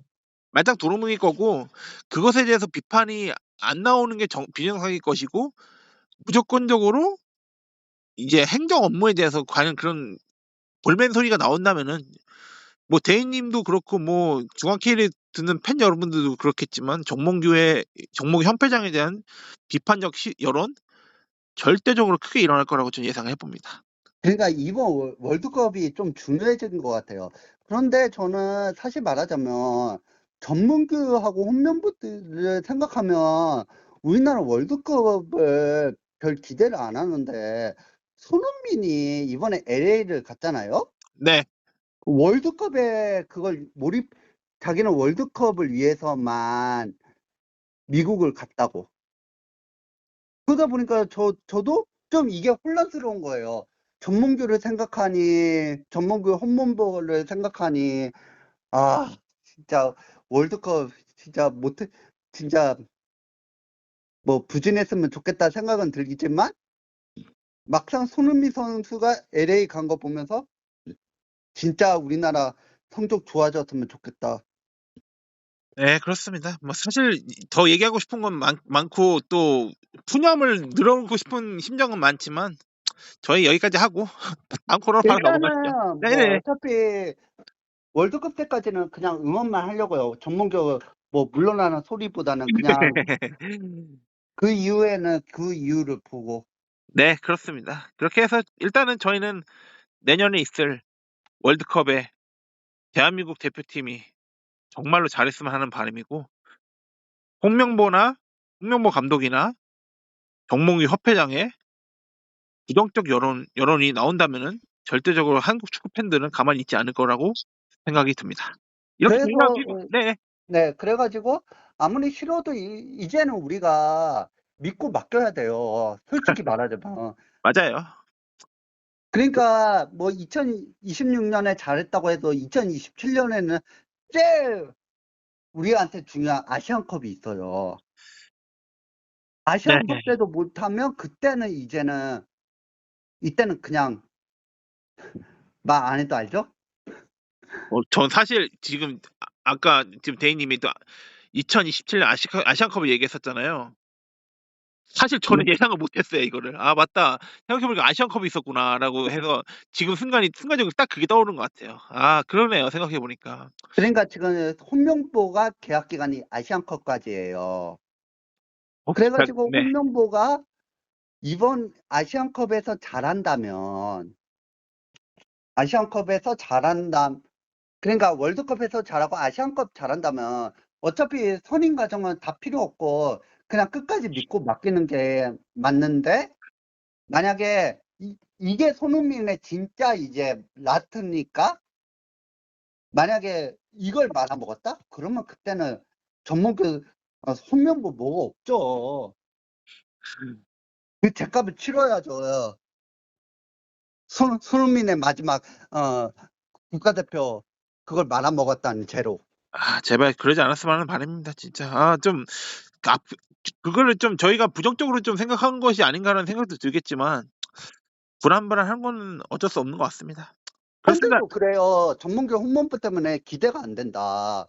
그래가지고 저는 오히려 이번 기회에서 좀 홍명보도 조금 이제 월드컵 준비한 것처럼 손흥민이 그 진심처럼 홍명보하고 전문교도 거기에 진심을 담아서 월드컵하고 아시안컵 준비했으면 좋겠어요. 그렇지 않으면 그때는 저는 가만히 두지 않을 거예요. 예, 알겠습니다. 그럼 저희 이렇게 리그 개편 관련해서 이렇게 두 번째 코너를 해서 좀 그래도 길게 토론을 했었던 것 같은데 여기까지 네. 하고 이제 세 번째 코너로 넘어가도록 하겠습니다. 네. 네, 세 번째 코너는 아무래도 대전 팬인 대인님이 있는 만큼 또 대전에 대한 얘기를 좀 해야 되지 않을까 해서 대전 하나 시티즌에 대한 얘기를 한번 해보도록 하겠습니다.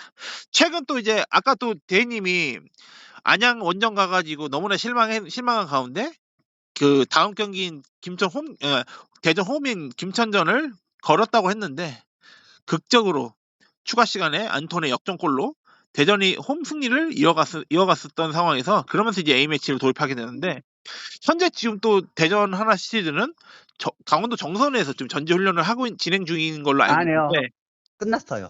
아 이제 마쳤나요? 그러니까 네. A매치 그 주간에 정선으로 전지훈련 간다는 거 얘기까지는 들었었어요.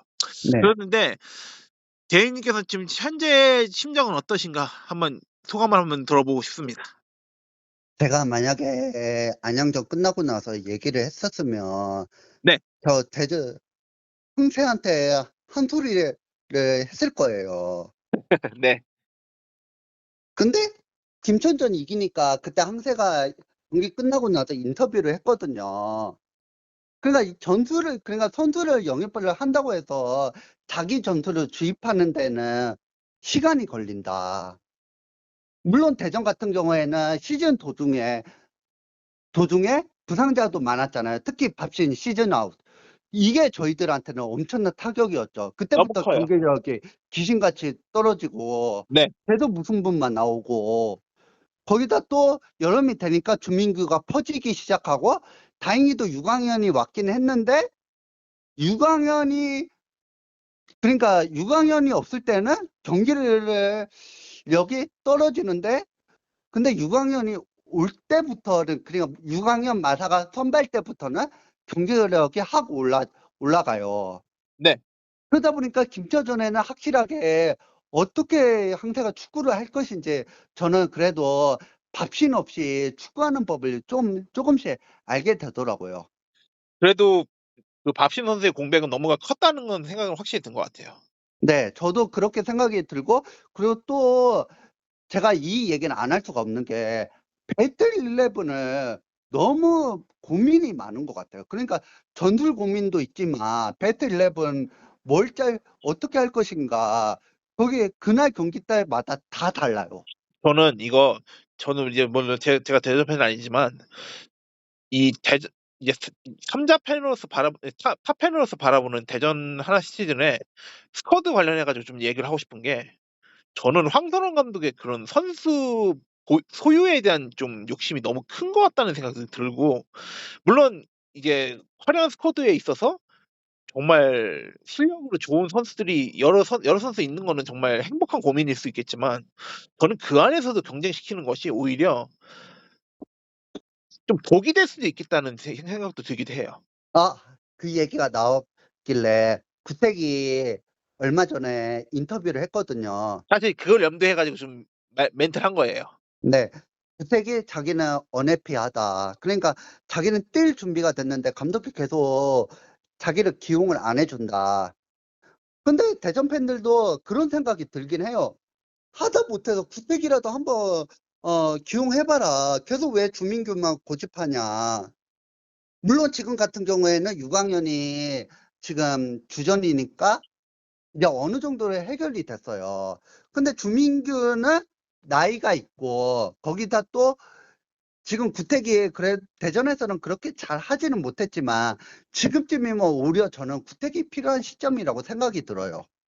이제 남은 그러니까 이제 K1 남은 시즌 동안에 구택이 과연 나와서 활약을 펼칠 수 있는 기회가 있을지도 한번 지켜봐야 될 것 같네요.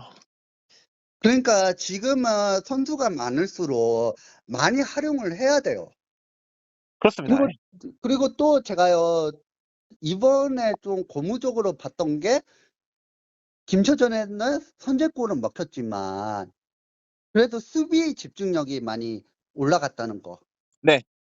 물론 다음 경기가 전북전이지만 전북전은 저 직관 갑니다. 전북 홈에서 펼쳐지죠, 이게. 네, 전북, 대구, 강원, 포항, 제주. 그 안에서도 확실히 좀 대전이 이제 지난 김천전을 상대로 극적인 버저비터로 승리를 거뒀던 거의 기세를 이어가길 필요는 있겠는데 그 안에서 확실히 좀 대전이 이제 일찌감치 A 파이널을 빨리 확정 지어야 되지 않을까 생각이 듭니다. 팬들도 다 그래요. 우리 아시아 가자. 팬들도 다 의견 일치하거든요. 아시아는 다른 건 몰라도 아시아만이라도 가자. 우리 뭐 그러니까 팬들하고 선수단들도 아시아 가자. 그런 의지가 강해요. 네, 그렇습니다. 그렇게 해서 좀 대전 관련해서 좀 얘기를 추가를 하고 싶은 게 저는 이 선수에 대한 얘기도 한번 좀 물어보고 싶어요. 저는 주앙비토르 선수 이 선수 사실 조금 저는 뒤늦게 알아가지고 좀 이 선수가 어디에서 했는데 이제 J2 리그에서 뛰면서 사실 좀 이제 기회를 많이 못 받다 보니까 이제 또 대전에서 이제 이 선수를 좀 데려오게 된 것 같은데 초반에 조금 헤매는 모습이 좀 보였지만 이후에는 좀 이제 적응하면서 이 2경기 연속골을 기록하면서 대전에 있어서는 또 새로운 공격 카드가 들어온 것이 아닌가라는 생각이 드는데 대인께서 어떻게 생각하시나요? 주한 비토로하고 에르난데스 저는 통틀어서 얘기할게요. 네, 좋습니다. 내년에 그냥 완전 이적해라. 오, 그렇다면은 저는 또 추가적으로 물어보고 싶은 게 일단 에르난데스는 제가 알기로는 이번 시즌까지만 해서 지금 또 좀 약간 짧은 계약을 체결하고 있는 중인데 그렇다면 에르난데스에 대해서 좀 그래도 믿음이 좀 가게 되는 것이라고 볼 수 있을까요? 지금까지는 그렇다고 저는 사실 생각이 좀 들어요. 사실 좀 부상 때문에 지금 좀 너무 아쉬울 수밖에 없는 거는 같아요. 근데 지금 다행히도 주한 비토로가 그 역할을 해주니까 네. 저희들이 그래 에르난데스를 생각을 안 하게 되는 거예요. 근데 이 얘기는 안 할 수가 없는 게 저희들이 시즌이 가면 갈수록 주민규의 의존도가 너무 커지는 거예요. 네. 그러니까 주민규 밥신이 없다 보니까 무조건 주민규한테 의미 없는 논볼 던지고 그러니까 상대가 너무 많으니까 의미 없는 U자형 빌드업하고 네, 맞아요. 그러다 보니까 우리가 필요한 거는 크랙이다 해가지고 우리가 처음에 대전 팬들도 깜짝 놀란 에르난데스를 영입을 했어요. 에르난데스가 그래도 골 결정력은 그렇지만 그래도 대전 경기를 할 때마다 활기를 풀어주는 역할을 해주는 거예요. 네. 그리고 또 주한 비토르는 에르난데스 부상 이후에 다시 대전이 답답한 모드로 갔어요. 울산은 이겼지만 서울한테는 지고 거기다 또 얼마 전에 저희 강주하고 안양에서 원정에서 지고 그러다 보니까 너무 답답한 거예요. 네. 그때 물론 안양전에 주한 비토르가 먼저 골을 넣긴 했지만 주한 비토르는 사실 말하자면 저도 이번에야 처음 아는 선수였어요. 아, 예. 근데 주한 비토르가 전 소속팀이 도쿠시마라고 하는데 거기가 우리가 그 유명한 바셀루스가 있는 팀이에요. 아, 맞아요. 예. 근데 거기에서는 주한 비토로가 별로 안 뛰었고 거기에 주한 비토로 자리에는 바셀루스가 주전이었어요. 그 선수 지금 거기서 잘하고 있더라고요. 네. 그렇 그래가지고 저는 이거 보면서 그러니까 자기에 맞는 팀이 있는 거구나. 그렇습니다. 바셀루스가 못한다기보다는 바셀루스의 배구하고 안 맞아서 그런 거라고 저는 생각이 들어요. 주한 비토로도 보니까 얘도 예전에 오니까 확실하게 예전에 혀를 뚫어주는 것 같아요. 네. 그러다 보니까 저희가 주민규보다는 6학년에 기용이 많이 늘어났어요. 그렇습니다. 최근에 이제 또 일단은 다시 김천을 상대로 그렇게 극적인 승리를 거두면서 분위기는 좀 올라갈 수 있을 거라고 볼 수 있겠죠? 있었으면 좋겠는데 문제는 5경기에서 어떻게든 파이널 A를 빨리 확정지어야 돼요. 그리고 파이널 A를 확정짓더라도 저희들은 아시아 가야 돼요. 아시아 가는 게 지금 목표니까 네. 파이널 A 가도 우리가 안주를 못 하거든요. 거기다 또 승점 차가 얼마 안 나요. 물론 김천은 해당 상황이 아니지만 저희 포항하고 한 점 차이예요. 예, 맞아요. 그러니까 또 물론 서울이 이번에 져가지고 좀 떨어졌지만 서울도 호신탐탐하게 뭐 저희 자리 노릴 수도 있는 팀인데 그렇습니다. 그러니까 저희들도 아직까지 안심을 못 하는 거예요. 네, 맞아요. 예. 뭐 그렇게 전북이 해서 네네네. 네. 아니요. 괜찮습니다. 계속 해 주세요. 예. 그러니까 저희들이 뭐 전북이 우승을 한다고 해도 저희들은 무조건 아시아니까 거기다 또 하나 더 얘기를 하자면 이번에 강주가 코리아컵 결승전을 갔어요. 네. 만약에 강주가 코리아컵에서 우승을 한다. 그러면 두 출전권은 강주가 가져가요. 맞습니다. 그러면 이제 두 팀이 이제 경쟁을 해야 하거든요. 전북이 우승하면 세 팀이에요. 네. 그러다 보니까 저희들이 안정적으로 가려면 김천이 2위 한다 가정하에서는 3위. 김천이 뭐 김천 빼고 얘기하면 우리가 2위 하는 게 안정적이거든요. 물론 FC 서울하고 강원하고 포항이 아시아에서 어떤 성적에 거두냐에 따라서 저희들이 진출할지 못할지는 갈릴 수는 있지만 일단은 저희들이 안정적으로 갈 수 있는 방법은 2위를 해서라도 아니 네. 김천 밑에라도 좋으니까 3위라도 해서라도 가야 한다. 아, 예. 무조건 그렇습니다. 네. 그렇다면 저는 이거를 또 한번 물어보고 싶은데요. 최근에 이창근 키퍼가 좀 큰 부상을 당해 가지고 좀 공백이 생겼잖아요. 그러면서 지금 요즘에 나오고 있는 선수가 이제 이준서 선수 25번 이준서 선수에 대해서 좀 물어보고 싶은데 이 선수에 대해서는 좀 그래도 어떻게 바라보고 계신가요?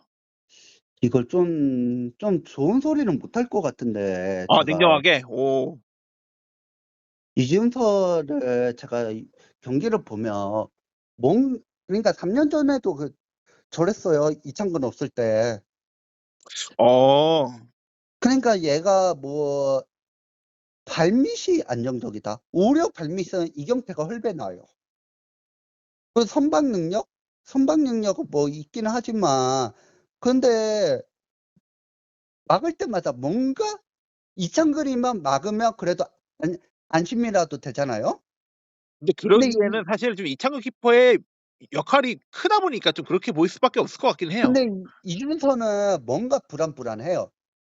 그러니까 가끔마다 이준서 때문에 골 먹힌 적이 몇 번 있었거든요.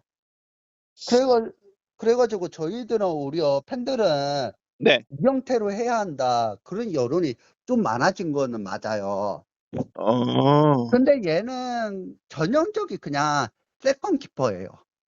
그러니까 이창근처럼 기대 안 하는 게 나아요. 네. 그런데 저는 좀 더 생각을 하자면 이준서가 못하는 선수는 아닌데 우리가 앞으로도 계속 끌고 가야 할 백업 키퍼인가 그거에 대해서는 저는 의문점이 들긴 해요. 그래도 이 선수가 그래도 쪼금 그래도 대전에는 좀 오래 있었네요. 네.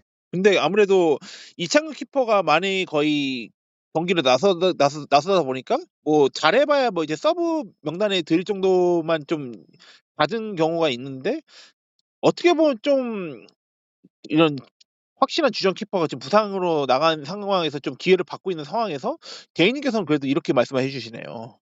그러니까 볼 때마다 뭔가 불안하지만 그래도 잘 막을 때는 잘 막아요. 네. 그래가지고 물론 다음 전북전도 있지만 전북전은 한번 경험을 해봤으니까 네. 그때는 잘해주겠다고 저는 생각은 들긴 해요.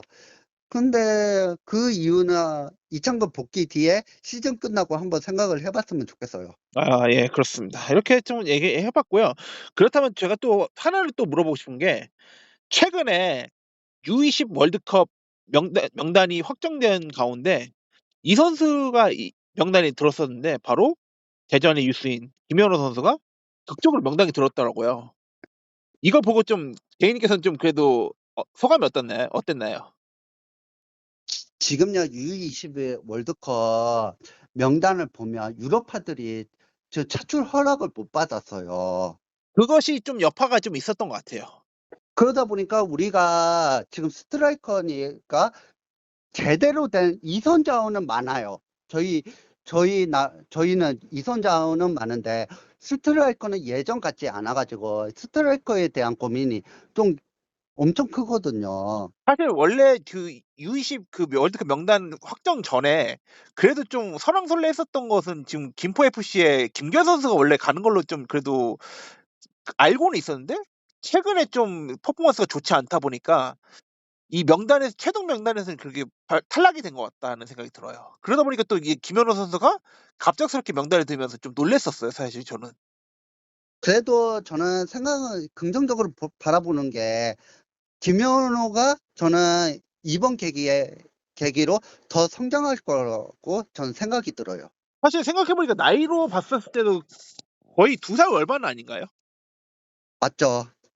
그런 거 보면은 이 선수에 대한 기대감이 있기에 그래도 이창원 감독이 이 선수를 픽한 게 아닌가라는 생각도 듭니다.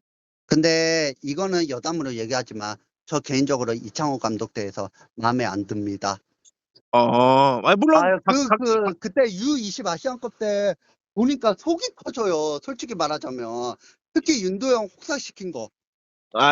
뭐 이제 그 감독의 선택에 대해서 좀 비판적인 여론이 나온 거는 뭐 충분히 나올 수 있는 얘기이기 때문에 저는 그렇게 생각하고 물론 뭐 이창원 감독에 대해서 그렇게 긍정적으로 바라보는 시선이 늘 있는 것은 아니기 때문에 뭐 저는 충분히 이해합니다. 그래도 이 김현호 선수가 잘해가지고 세계적인 선수가 되었으면 좋겠어요. 예, 좋습니다. 이렇게 해서 얘기해 봤고 또 개인님께서 또 대전 관련해 가지고 또 추가적으로 또 얘기하실 거 있으신가요? 딱히 없습니다. 뭐 딱히 없고 그 얘기는 해야죠. 네. 임영웅. 예, 저도 근데 그걸 놀랐어요. 이 경기가 또 아마 대전 홈에서 펼쳐지는 대전과 대구 경기에서 이 임영웅 님이 하프타임 뭐 시축과 뭐 하프타임 공헌까지도 같이 한다고 나오더라고요. 아무래도 이 대전 하나은행 모델이다 보니까 또 이것이 또 이루어진 것이 아닌가 생각이 듭니다. 그래도 관중들은 많이 오겠죠. 그렇지만 겁나 많이 어? 오겠죠. 예. 그렇지만 저는 걱정되는 게 저희는 이상한 징크스가 있어요. 유명 인사가 오면 이기질 못한다. 근데 아이브 유진님 한번 와가지고 그래도 승리했었잖아요. 근데 그 기운이 임영웅까지 이어졌으면 좋겠어요. 일단 확실한 거는 FC 서울과 그 대구 그때도 아마 상대가 대구였었네요. 그때 네. 임영웅님 시축하고 하프타임 왔을 때는 서울이 그냥 대승을 얻었었으니까 그걸 한번 믿어보시고 다시 한번 가시죠. 그리고 또 저희들이 뭐 대구를 얕잡아 보는 얘기는 아니지만 지금 요즘 대구가 상승세인 거는 맞아요. 일단은 뭐 무랑 이거 패와 또 무승부로 또 되게 좀 승리하지 못했었던 것이 있었는데 그래도 극적으로 수원 FC를 좀 잡은 거가 승리하면서 기세가 어떻게 갈지는 한번 또 기대해 봐야 되지 않을까 생각이 듭니다. 대구 다음 상대가 김천인데 자연스럽게 우리 승부 예측으로 갈까요? 예, 그럼 자연스럽게 그러면 이제 네. 또 A매치 기간이 끝나면서 이제 자연스럽게 또 K리그도 이제 본 라운드가 또 이제 들어가지 않을까 생각이 들었는데, 저희 그럼 간단하게 네. 이 29라운드 K1 이 6경기를 한번 간단하게 예측하면서 이번 연장전을 또 마무리 한번 해보도록 하겠습니다. 먼저 9월 13일 토요일 날 19시에 3경기가 펼쳐집니다. 먼저 포항 대 울산의 동해안 더비가 펼쳐지고요. 그리고 전북 현대와 대전 하나시티즌의 경기가 펼쳐지고요. 그리고 또 같은 시간으로 강원 FC와 FC 서울이 9월 13일에 3경기를 펼쳐지게 됩니다.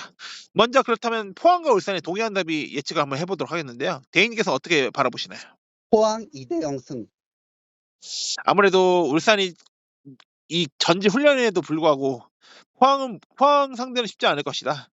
저는 좀 다른 관점에서 저는 보는데 둘 다 아차이면 나가요.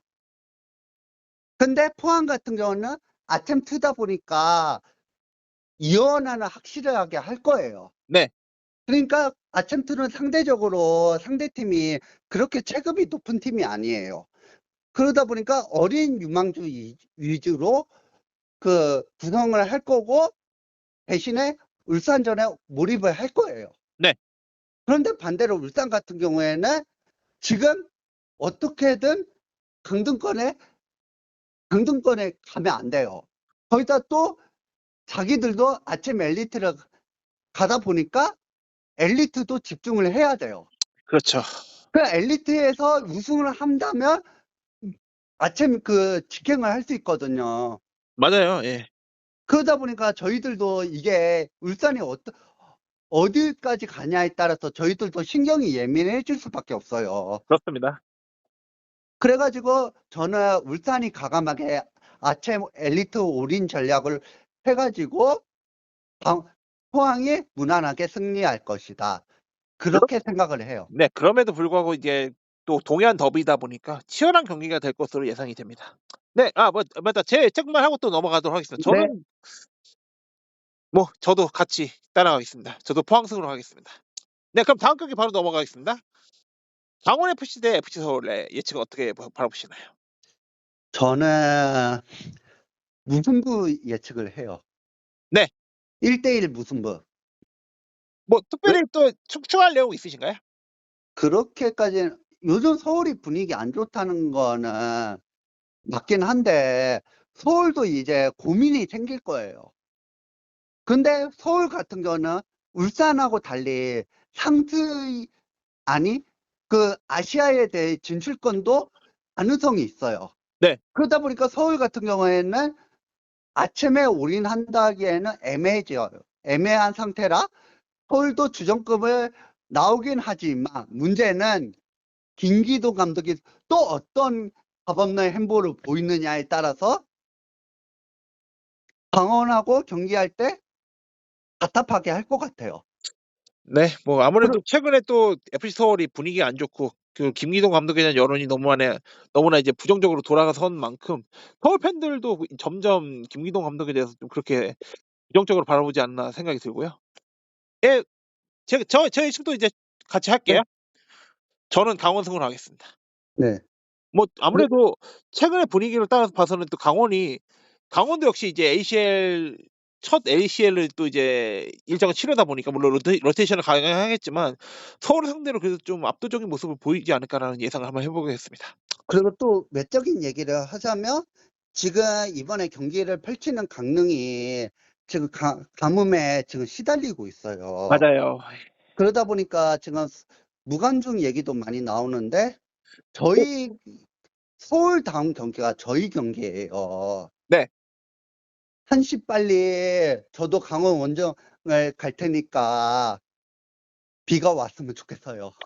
저도 이거는 이 강원 FC도 마찬가지겠지만 이 강릉 이 현지 시민들이나 이 여기서 일하시는 또 모든 분들이 하루빨리 이 가뭄에 너무나 힘겨워하지 않았으면 하는 바람이고, 저도 비가 와 가지고 좀 이것이 좀 해결을 했으면 하는 바람이고, 그리고 저는 또 추가적으로 강릉시장에 대한 그런 부정적인 이 행정은 정말 엉망진창이다라고 추가적으로 얘기를 한번 해 보고 싶습니다.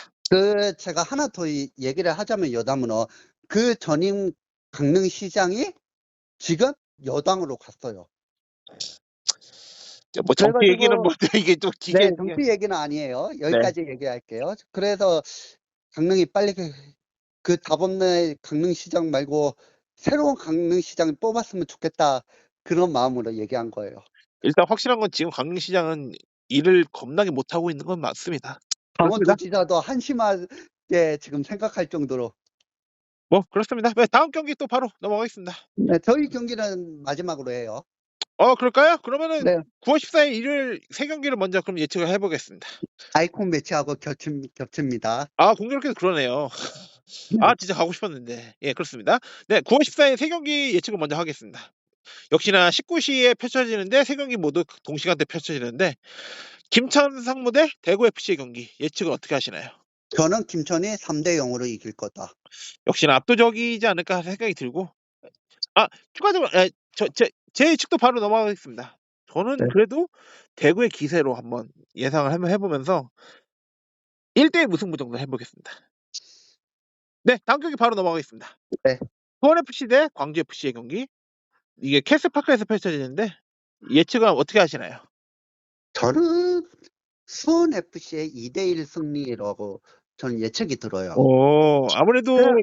저번 전적에서 또 이제 수협이 광주를 상대로 역전승을 거둔 것도 좀 있다 보니까 그렇지 않을까 생각이 듭니다. 그것도 있고 대구한테는 졌어도 지금 수협이 확실히 분위기는 좋은 거는 맞아요. 그래가지고 수협은 어떻게든 빨리 강등권에 탈출하는 게 목표예요. 그러면 지금 강주도 물론 상승에 대한 희망이 있다 보니까 둘 다 열심히 싸울 거예요. 네. 그렇지만 저는 그 조금만한 간절함이 거기에서 에이스가 윌리안 같은 선수가 빛낼 거라고 저는 생각이 들어요. 네, 공교롭게도 저는 그 반대로 좀 얘기를 해보고 싶겠는데 그럼 저는 그렇다면 저 예측은 저는 광주승으로 예측을 해보겠습니다. 저는 오히려 반대로 윌리안과 뭐 사박 등의 좀 수원 FC가 에이스로서 지금 공격 포인트를 기록하고 있다고 하지만 광주 입장에서는 오히려 그 윌리안에 대한 대책으로서 좀 잘 준비하지 않을까라는 좀 예상을 해보면서 이렇게 예측을 해보게 되었습니다. 네, 다음 경기 바로 넘어가겠습니다. 네, 아워네이션에서 펼쳐지는 FC 안양과 제주 SK의 경기입니다. 예측 어떻게 하시나요?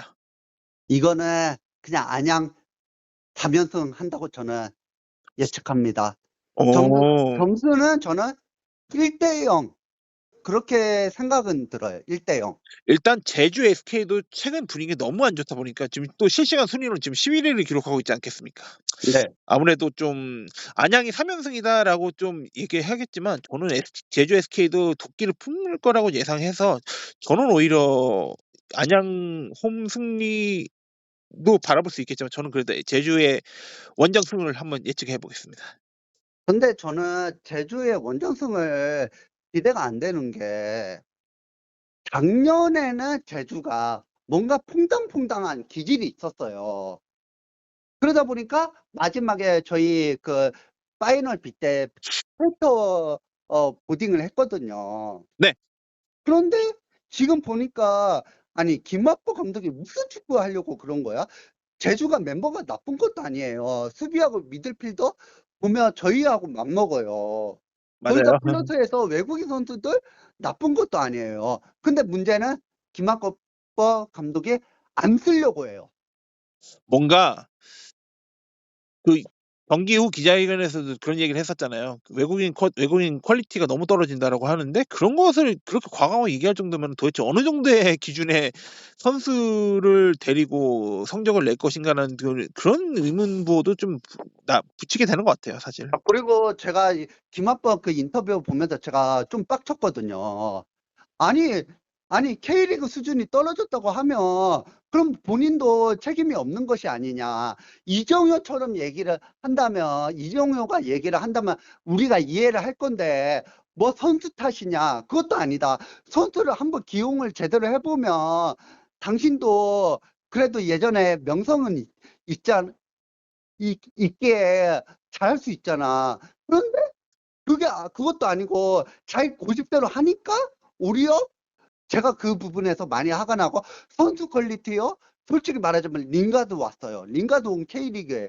그리고 안데르손 거의 지금 해외에서 주목을 받았는데 서울까지 왔어요. 그 K리그 선수 퀄리티는 오히려 더 늘어났어요. 그런데 저는 감독 퀄리티가 더 떨어졌다고 생각이 들어요. 제가 이 얘기를 안 할 수가 없거든요. 너무 화가 나가지고 아니 이게 무슨 말이냐. 차라리 이 얘기하면 제가 좀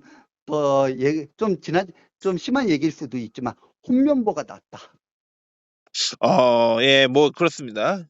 뭐 일단은 지금 대인님이 그렇게 했던 멘트들이 고스란히 지금 제주 팬들의 심정이지 않을까라는 좀 빗대어 봐서 얘기를 해보겠습니다. 네, 저는 맞다. 저도 이제 예측을 했었죠. 저는 이제 제주 원정승으로 예측을 했는 만큼 이렇게 예측을 하도록 하겠고요. 마지막 아까도 대전 전북과 대전의 마지막 이 라운드에 예측을 한번 해보겠는데요. 저 먼저 이번에 한번 해볼게요. 네? 저는 그래도 전북 승이지 않을까 예측해보겠습니다. 저도 그렇게 예상했어요. 아이고야. 이거 뭐 지금 분위기로 따지면 전북이 지금 대전을 충분히 이기고도 남아요. 솔직히 저희 대전이 전북하고 올 시즌 전적이 1무 2패예요. 네. 근데 그 2패가 저희 경기장에서 이루어진 거예요. 네. 그러다 보니까 저희들도 올해 전북은 저희들이 깰 수 있는 팀은 아니라고 저는 생각이 들어요. 그래가지고 저희 같은 경우에는 아무래도 전북하고 경기할 때는 전북이 수비가 완전히 탄탄해요. 그러니까 뽀에뽀의 핵심은 뭐냐면 수비하고 피지컬이에요. 그러다 보니까 이걸 뭐 우리가 빨리 뚫어야지 골을 넣을 수 있는데, 근데 다행인 소식이 강상윤이 지금 부상 때문에 빠졌다는 거. 거기다 또 전북 선수들이 최근에 들어서 체력이 떨어지다 보니까 포항한테 무패 행진이 깨졌다는 거. 물론 울산한테는 맞고 놀면서 2대0으로 이겼잖아요. 네. 이런 의미로 저는 얘기를 하자면 저희들도 못할 건 없다. 물론 저는 한 가지 변수는 있다고 생각이 들어요. 뭐냐? 이번 A매치 미국에서 했잖아요. 네. 저희들이 차출한 멤버들이 이명재 그리고 김문환이잖아요. 전북도 이번에 차출한 멤버 몇 명 있을 거예요. 박진섭도 아마 갔었고. 근데 박진섭은 이번 경기에 못 나와요. 박진섭 맞다. 경고 누적이죠. 맞아. 예, 그렇습니다. 예. 그러다 보니까 저는 이 두 가지 변수 때문에 저는 오히려 무승부로 예측이 돼요. 그렇습니다. 네, 저는 마음 같으면 대전 승으로 하고 싶지만 지금 저는 만약에 좀 답답하고 지루한 경기가 될 것 같기는 하지만 그렇지만 시원하게 골자치 했으면 좋겠습니다. 네, 좋습니다. 사실 대전 입장에서는 그래도 전북 원정 가서 무승부라도 좀 캔다면은 그래도 좀 긍정적이지 않을까라는 예상을 한번 해보고요. 그리고 제가 방금 전에 카톡 보낸 것 좀 확인 한번 부탁드리겠습니다. 네, 어차피 끝내려고 했잖아요. 예, 근데 이제 마지막으로 하나만 더 언급을 할게요. 네, 저 끝내려고 했었어요. 네, 그게 아니고요. K1 저희 프리뷰를 했었잖아요. 네. K2에 좀 주목할 만한 경기가 하나 있어가지고 그것만 예측하고 마무리하는 게 어떨까 해서요. 네. 바로 K2에 서울이랜드와 수원 삼성의 경기가 있습니다.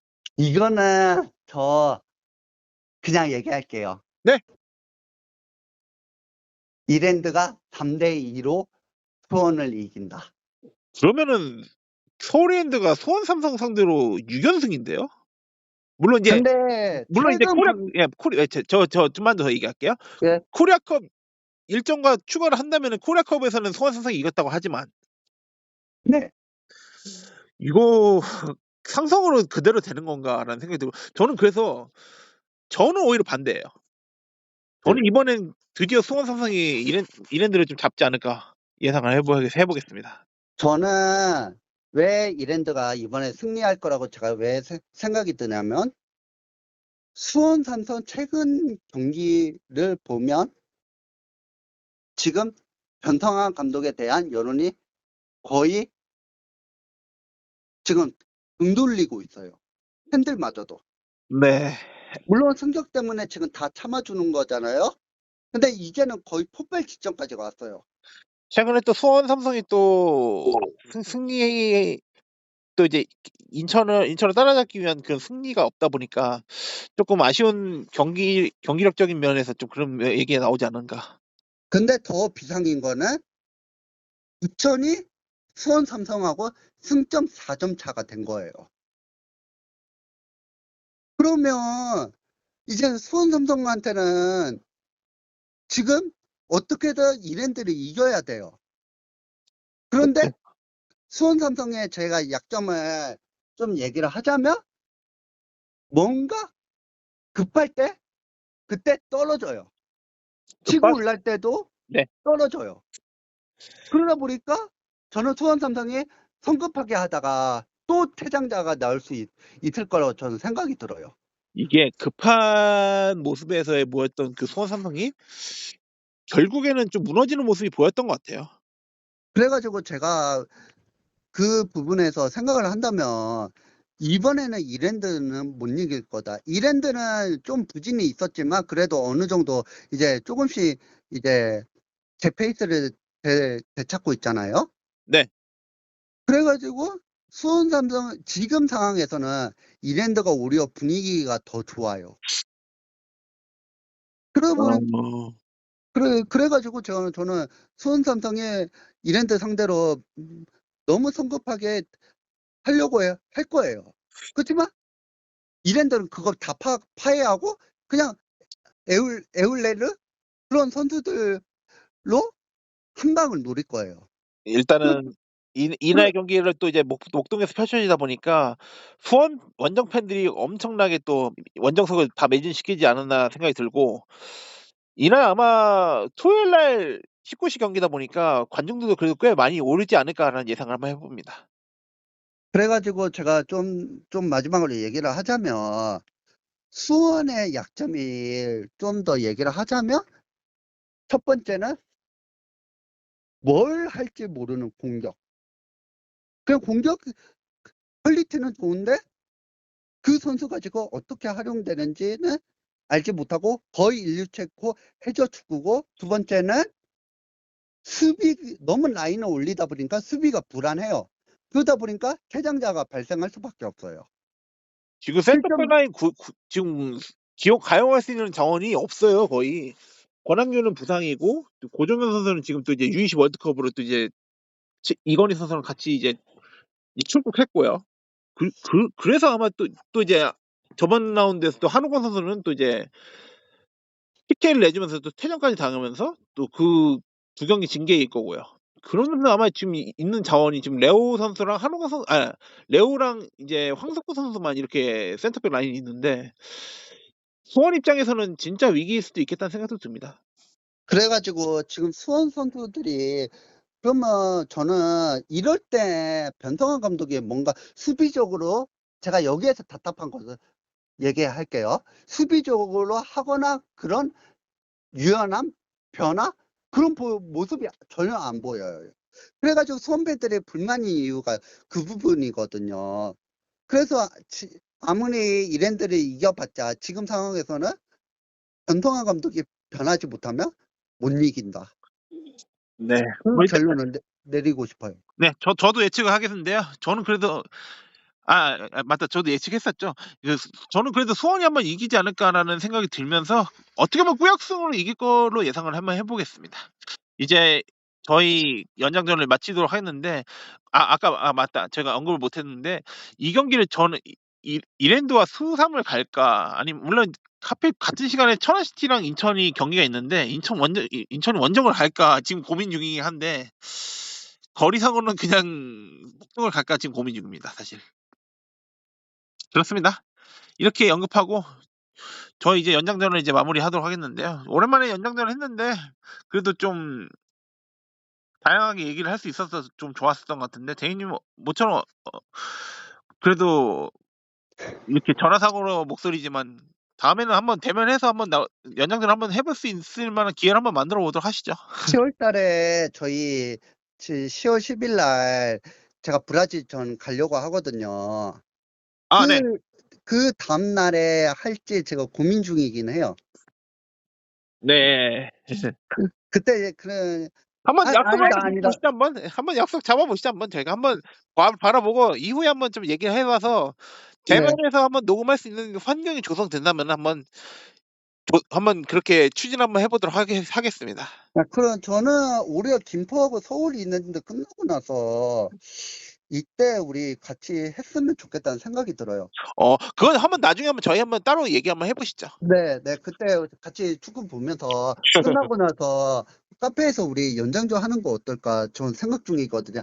제가 만약에 브라질전을 간다는 전제하에. 네, 알겠습니다. 저희 이렇게 해서 또 이제 대인님과 함께한 연장전을 마무리하도록 하겠는데요.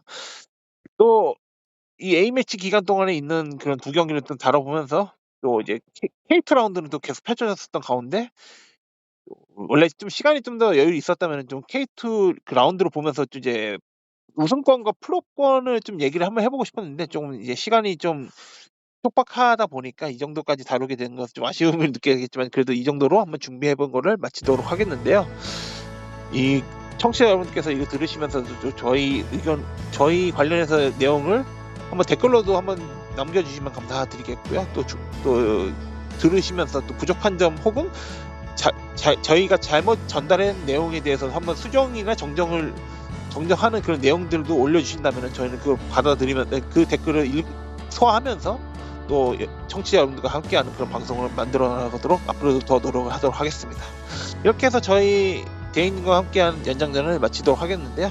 대인님 같이 인사하고 마무리 한번 하도록 하겠습니다. 네. 감사합니다. 감사합니다.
여러분이 듣고 계시는 주간 K리그 방송은 K리그 넘버원이에요.